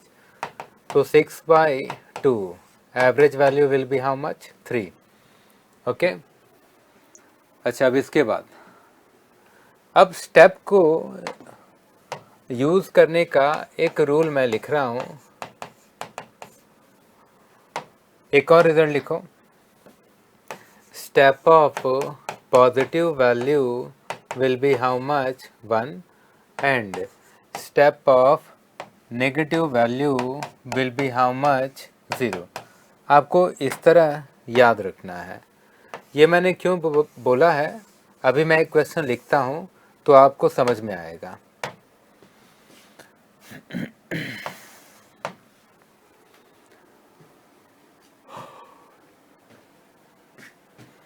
ठीक है, स्टेप को यूज़ करना आना चाहिए।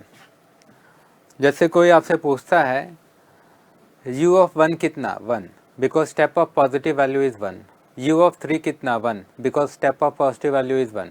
u of infinite is how much 1, because step of positive value is 1। u of 0.5 is how much 1, same reason. u of -1 is how much 0, u of -2 is how much 0, u of -1.5 is how much 0, u of minus infinite is how much 0। Why? Because the step of negative value is 0। तो इस तरह याद रखना है आपको कि step of positive value 1 होता है, स्टेप ऑफ नेगेटिव वैल्यू 0 होता है। अब इसको यूज़ कैसे करना है किसी क्वेश्चन के थ्रू देखते हैं। So write down, draw the waveform of signal xt, where signal xt is equal to u of t square minus 4। तो हमें वेव फॉर्म ड्रॉ करना है, किसका ड्रॉ करना है, u of t square minus 4 का। ओके, इसको थोड़ा सिंप्लीफाई करता हूँ तो लिखूँगा u of, ऐसे लिखता हूँ। आप फंक्शन को कुछ इस फॉर्म में भी लिख सकते हैं, u इन bracket t plus 2 into t minus 2, ऐसे लिखूँगा। ठीक है, अच्छा, ब्रैकेट के अंदर जो भी टर्म है उसे आप 0 से इक्वेट करो, तो t plus 2 into t minus 2, let us equate this term with 0, then find out the location of t। So values of t will be -2 and +2. Now at these two instants this function will be discontinuous। तो u के अंदर bracket में जो भी है उसे आप 0 से इक्वेट कर लो, फिर जो भी टाइम इंस्टेंट्स आएंगे वहाँ पर सिग्नल कैसा होगा, डिसकंटिन्यूअस होगा। ओके, अब वेव फॉर्म ड्रॉ करना है x ऑफ t का t के रेस्पेक्ट में, एक्स टी किसके रेस्पेक्ट में, टी के रेस्पेक्ट में। हमें दो इंस्टेंट्स मिल गए हैं जहाँ पर डिसकंटिन्यूटी होगी। वो दो इंस्टेंट्स कौन कौन से हैं, t equal to 2 and -2। Okay, so at t equal to -2 signal will be discontinuous, at t equal to 2 signal will be discontinuous. Step से रिलेटेड सिग्नल है तो डिसकंटिन्यूटी का अमाउंट 1 होगा, क्योंकि स्टेप में एम्पलीट्यूड ट्रांजिशन 0 से 1 तक होता है। तो जो डिसकंटिन्यूटी का अमाउंट या हाइट होता है वो कितना होता है, 1। ओके, तो ये जो हाइट आप देख रहे हो ये 1 का होगा। ओके, अब अगर यहाँ पर देखो तो कितने रीजन्स फॉर्म हुए, 3 regions. So this is region 1, then between -2 to 2 this is region 2, and for t greater than 2 this is region 3।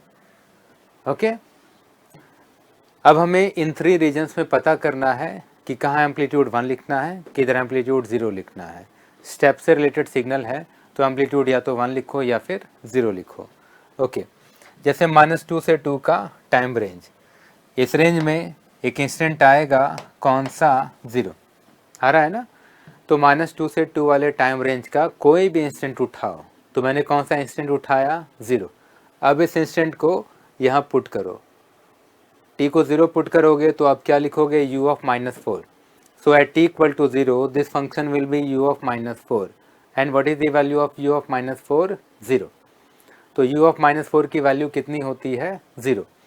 तो यहाँ से लॉजिक कितना आया कि -2 से 2 वाला टाइम रेंज, इस रेंज का कोई भी इंस्टेंट पुट करो तो सिग्नल वैल्यू आएगा 0। मतलब इस रेंज के, इस एंटायर रेंज के लिए सिग्नल एम्पलीट्यूड कितना, 0। इस एंटायर रेंज के लिए सिग्नल एम्पलीट्यूड कितना, 0। समझ में आया। यहाँ 3 रीजन्स फॉर्म हुए, उसमें से किसी एक रीजन पर जाओ। जैसे मैं किस रीजन में गया, -2 से 2, इस रीजन का कोई एक टाइम इंस्टेंट उठाओ। जैसे मैंने कौन सा टाइम इंस्टेंट उठाया, 0, और जो टाइम इंस्टेंट उठाया आपने 0, उसे फंक्शन में पुट करो, चेक करो फंक्शन वैल्यू कितना आया। तो t को 0 पुट करोगे तो आप लिखते u of -4 and u of negative value is how much, 0। तो कंक्लूजन क्या आया कि -2 से 2 का रेंज, इस रेंज का कोई इंस्टेंट आप पुट करो तो फंक्शन ऑलवेज 0 ही आएगा।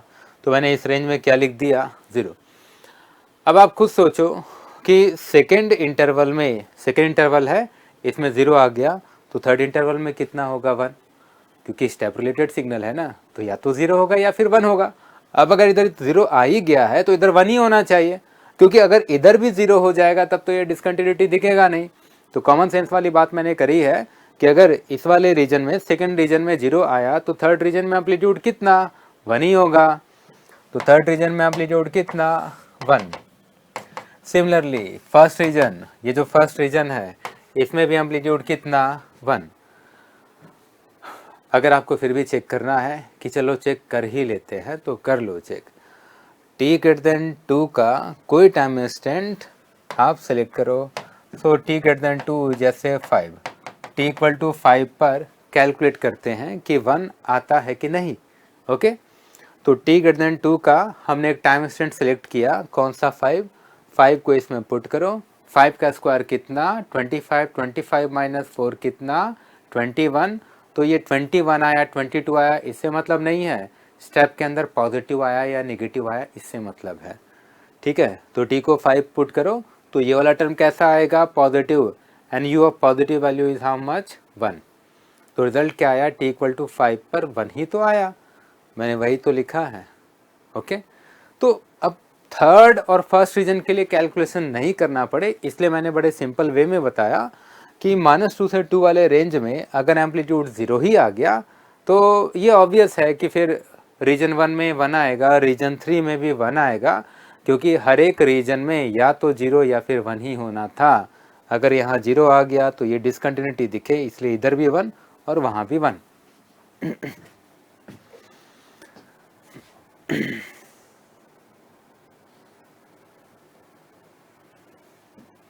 अच्छा, ये कुछ बच्चों ने बोला सर वहाँ -2 और +2 होगा, बिल्कुल सही कह रहे हैं आप, -2 और +2 होगा। मैं बोल रहा था -2 और +2, लेकिन लिख दिया -2 और -2। ठीक है, ओके। चलो अब इसके बाद, ये तो आपने देख लिया है, स्टेप रिलेटेड पॉइंट्स आपने देख लिए हैं। अब इसके बाद नेक्स्ट सिग्नल पर जाना है। स्टेप सिग्नल के प्रॉपर्टीज़ हम लोग लिख रहे थे। हमने कितने प्रॉपर्टीज़ लिखे हैं स्टेप सिग्नल के, कुछ पॉइंट्स लिखे हैं, यहाँ पर लिखे हैं, कुछ और भी पॉइंट्स लिखने हैं। चलो कुछ और भी पॉइंट्स स्टेप सिग्नल से रिलेटेड है वो भी लिखते हैं। Next point, derivative of UT, derivative of UT. तो यूटी का डेरिवेटिव हमें लिखना है। तो दो वेव फॉर्म्स मैं ड्रॉ करता हूँ। First wave form is a waveform of ut and second waveform is a waveform of derivative of ut. Second waveform is a waveform of derivative of ut. Okay, waveform of ut, ut is 1 for t greater than 0 and it is 0 in the LHS. अभी मैंने waveform किसका draw किया है, ut का। Okay, अब signal के movement को draw करते चलो, और मूवमेंट के अकॉर्डिंग हमें क्या लिखना है, slope, because derivative is nothing but slope representation of signal. Suppose एक पॉइंट में सेकेंड चैप्टर का अभी यूज़ कर रहा हूँ। सेकेंड चैप्टर होगा डिफरेंट ऑपरेशंस ऑन सिग्नल, जिसमें डिफरेंशिएशन, इंटीग्रेशन और कन्वोल्यूशन हम लोग डिटेल में पढ़ेंगे। जब आप ग्राफिकल डिफरेंशिएशन पढ़ोगे तो वहाँ पर एक पॉइंट में डिटेल में बताऊंगा, graphical differentiation is nothing but slope representation of signal with respect to time. तो सिग्नल का वेव फॉर्म देख करके उसका स्लोप अगर टाइम के रिस्पेक्ट में ड्रॉ कर लेते हो तो वही क्या रिप्रेजेंट करता है, डिफरेंशिएशन को। सो dxt upon dt it represents slope of xt with respect to time, slope of xt with respect to time। ठीक है, चलो तो हमें क्या लिखना है, स्लोप लिखना है टाइम के रेस्पेक्ट में। स्लोप लिखना है बहुत आसान, अगर सिग्नल वर्टिकली अपवर्ड मूविंग है तो स्लोप कितना, इन्फानाइट। अगर सिग्नल वर्टिकली डाउनवर्ड मूविंग है तो स्लोप कितना, minus infinite. Signal x axis पर कुछ इस तरह इंक्लाइंड है तो स्लोप पॉजिटिव, और कुछ इस तरह इंक्लाइंड है तो स्लोप नेगेटिव। ठीक है, यहाँ हमें क्या करना है, सिग्नल के मूवमेंट के अकॉर्डिंग हमें क्या ड्रॉ करना है, स्लोप। करूँ मैं ड्रॉ, देखते चलो। For t less than 0, signal is x axis itself and slope of x axis will be how much, 0। अगर कोई सिग्नल x एक्सिस है या x एक्सिस के पैरेलली मूव हो रहा है तो स्लोप कितना होता है, 0। ओरिजिन पर सिग्नल का मूवमेंट अपवर्ड है, अगर सिग्नल का मूवमेंट अपवर्ड है तो स्लोप कितना, इन्फिनिटी। अब मुझे यहाँ t इक्वल टू 0 पर स्लोप लिखना है इन्फिनिटी। इन्फिनिटी लिखना है तो मैं यहाँ पर क्या ड्रॉ करूँगा, राइजिंग एरो। ठीक है, फर्स्ट वेव फॉर्म का जो स्लोप है वही सेकेंड वेव फॉर्म है। ओके, फर्स्ट वेव फॉर्म, इसका स्लोप किधर, सेकेंड वेव फॉर्म में। फर्स्ट वेव फॉर्म ओरिजिन पर स्लोप कितना, इन्फिनिटी, तो सेकेंड वेव फॉर्म में मुझे ओरिजिन पर क्या लिखना था, इन्फिनिटी। तो ओरिजिन पर मैंने क्या ड्रॉ कर दिया, इम्पल्स, क्योंकि मैथमेटिकल मीनिंग सेम है।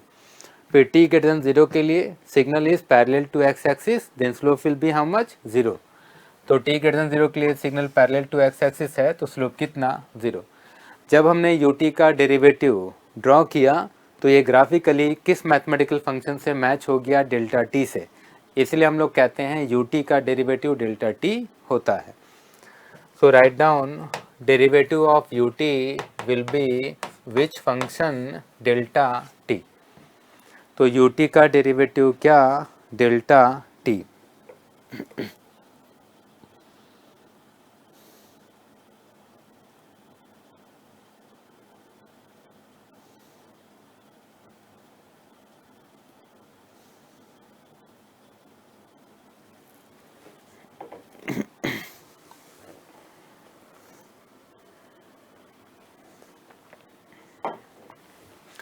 अच्छा, अब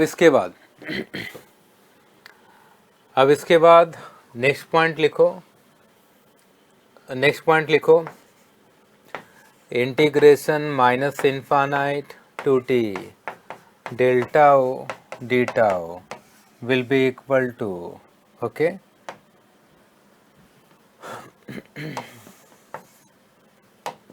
मैंने एक फंक्शन लिखा yt and yt is equal to integration minus infinite to t delta ओ डीटा ओ। इस इंटीग्रेशन का रिजल्ट मुझे 3 कंडीशंस के लिए लिखना है, t लेस देन 0 के लिए, फिर t ग्रेटर देन 0 के लिए, फिर t इक्वल टू 0 के लिए। ठीक है, सबसे पहले एक पॉइंट मैं क्लियर कर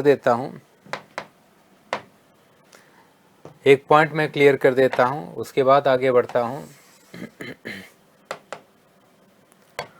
कुछ बच्चों का कहना होता है, सर आप इंटीग्रेशन के इनसाइड टाउ क्यों लिखते हैं, इंटीग्रेशन के इनसाइड टी क्यों नहीं लिखते हैं। हमने सर इस तरह जैसे आप पढ़ा रहे हैं वैसे कभी न तो पढ़ा है न लिखा है। ठीक है, उनका कहना होता है कि सर अगर आप इस तरह लिखते integration minus infinite to t delta t d t तो उन्हें ज़्यादा समझ में आता है। बट यहाँ मतलब ये नहीं है कि किसको कैसे समझ में आता है, मतलब ये है कि लॉजिक आपका हो या फिर लॉजिक मेरा हो, आंसर मैथमेटिकली करेक्ट आना चाहिए। ओके, अब मैं समझाता हूँ कि प्रॉब्लम क्या होती है। जैसे मान लो आप इस तरह लिखते हैं, आपने लिखा suppose yt is equal to minus infinite to t delta t d t. सबसे पहले मैं प्रोसीड करने के पहले ही बोल देता हूँ, this mathematical expression is conceptually wrong. लिखने के लिए कोई लिख सकता है, बट मैथमेटिकली इसको एक्सप्लेन करना थोड़ा डिफ़िकल्ट हो जाता है। कैसे, मैं बताता हूँ। Suppose if we have to calculate this integration at t equal to 1, ठीक है। मान लो ये t इक्वल टू 1 पर कैलकुलेट करना है, ओके। तो अब आप लिखेंगे कैसे, y t at t equal to 1 will be equal to, अब जहाँ जहाँ t है वहाँ वहाँ मुझे क्या लिखना पड़ेगा, 1।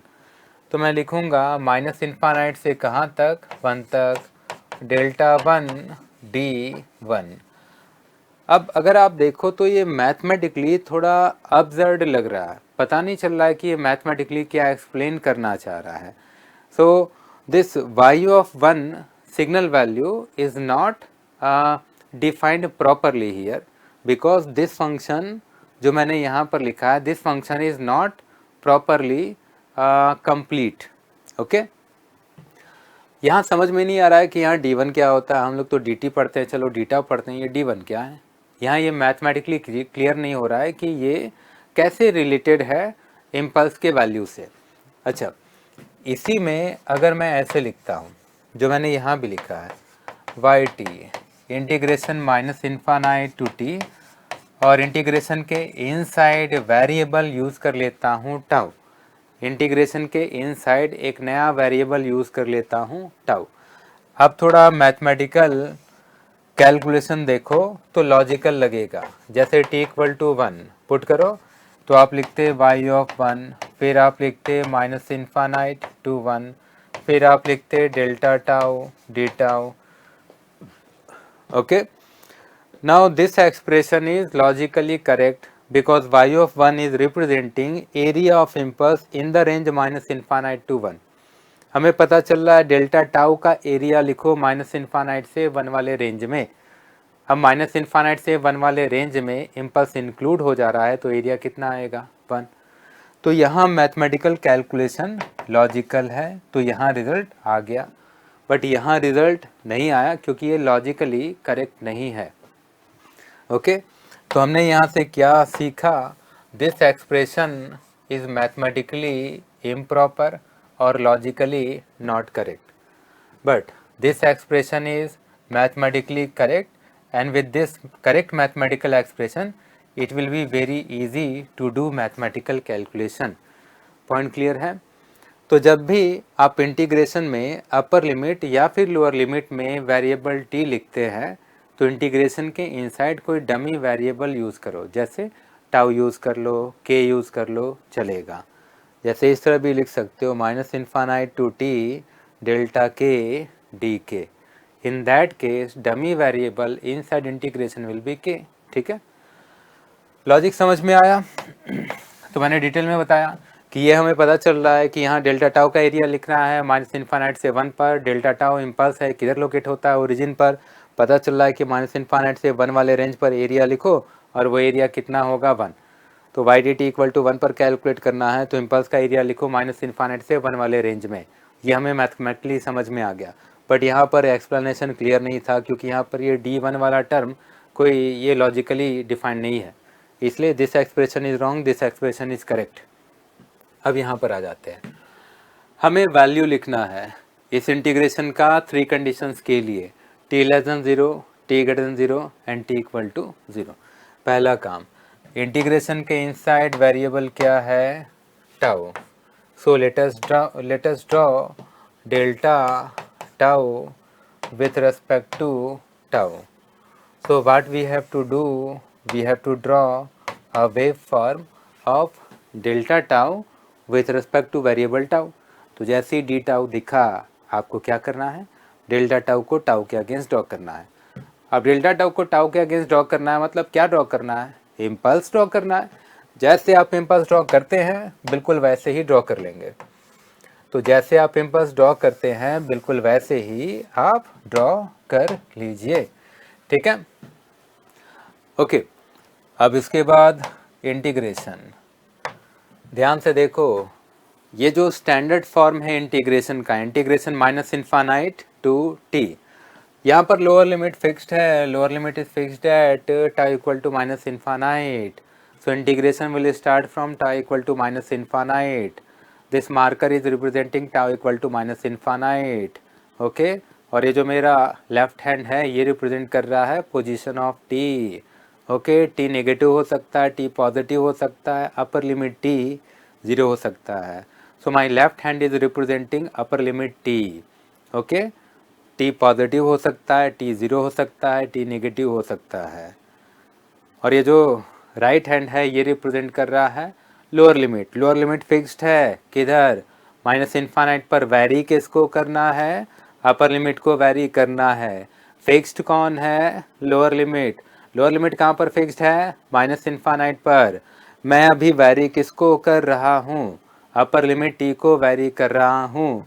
ये जो आप देख रहे हैं ये टी पर कंडीशन है, तो ये इंटीग्रेशन का रेंज है क्या? नहीं, ये अपर लिमिट टी पर इम्पोज्ड कंडीशन है.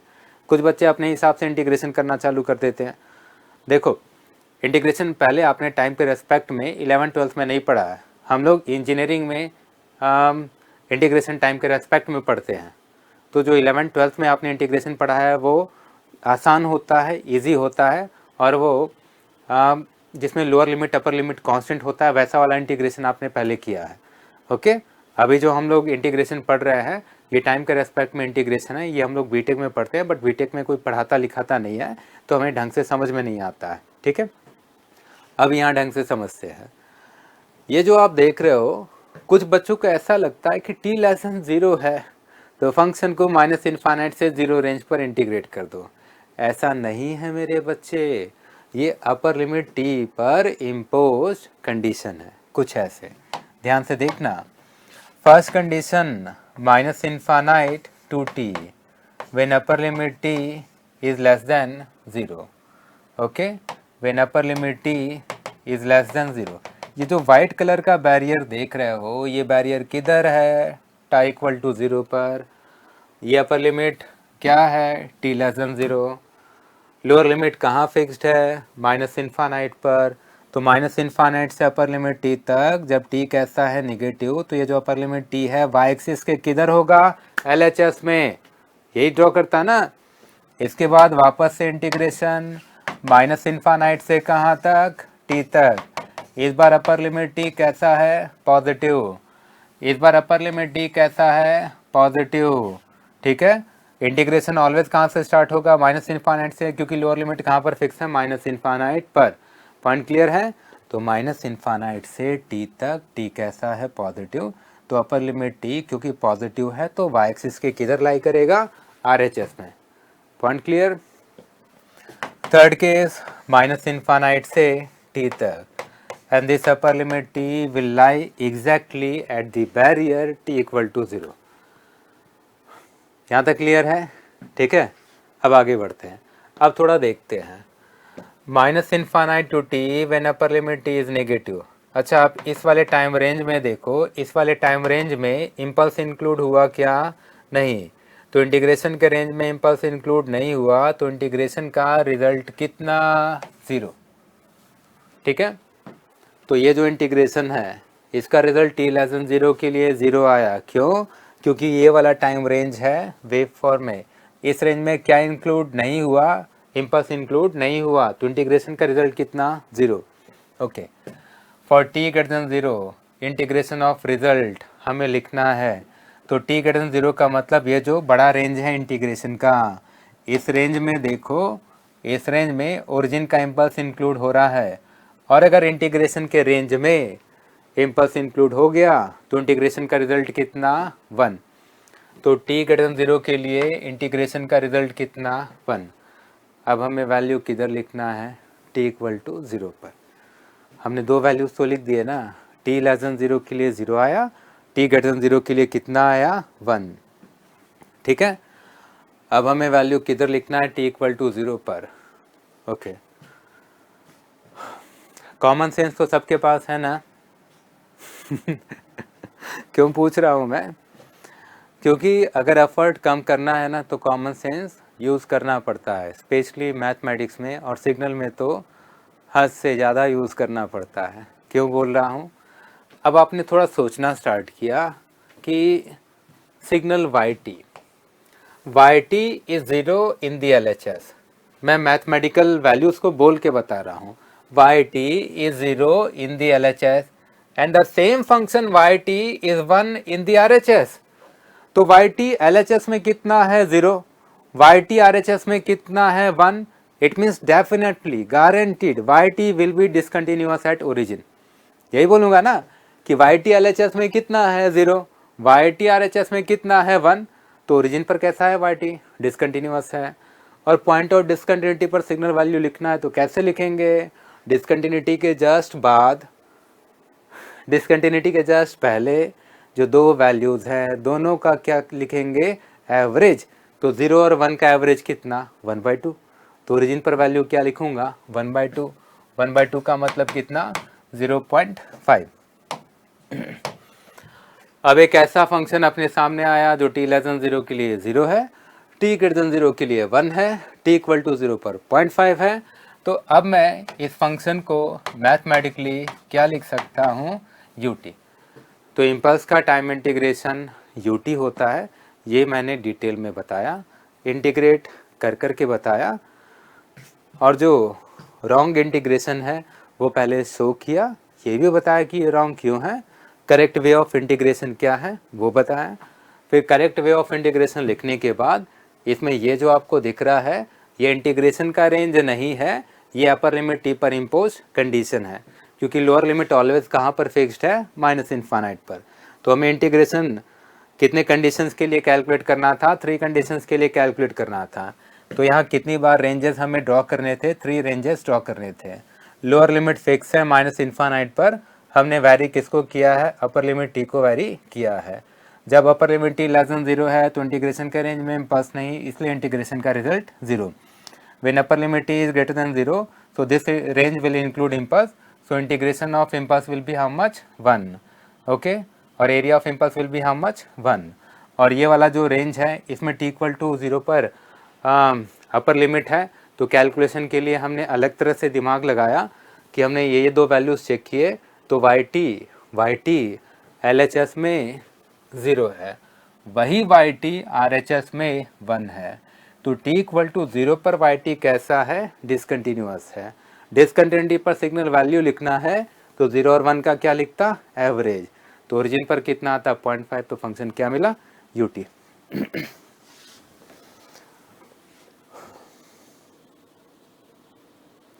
ओके, अब एक काम करते हैं, अभी 20 मिनट्स का ब्रेक लेते हैं, ब्रेक के बाद क्लास कंटिन्यू करूँगा। ओके, तो अभी ब्रेक है 20 मिनट्स का, ब्रेक के बाद क्लास कंटिन्यू करता हूँ।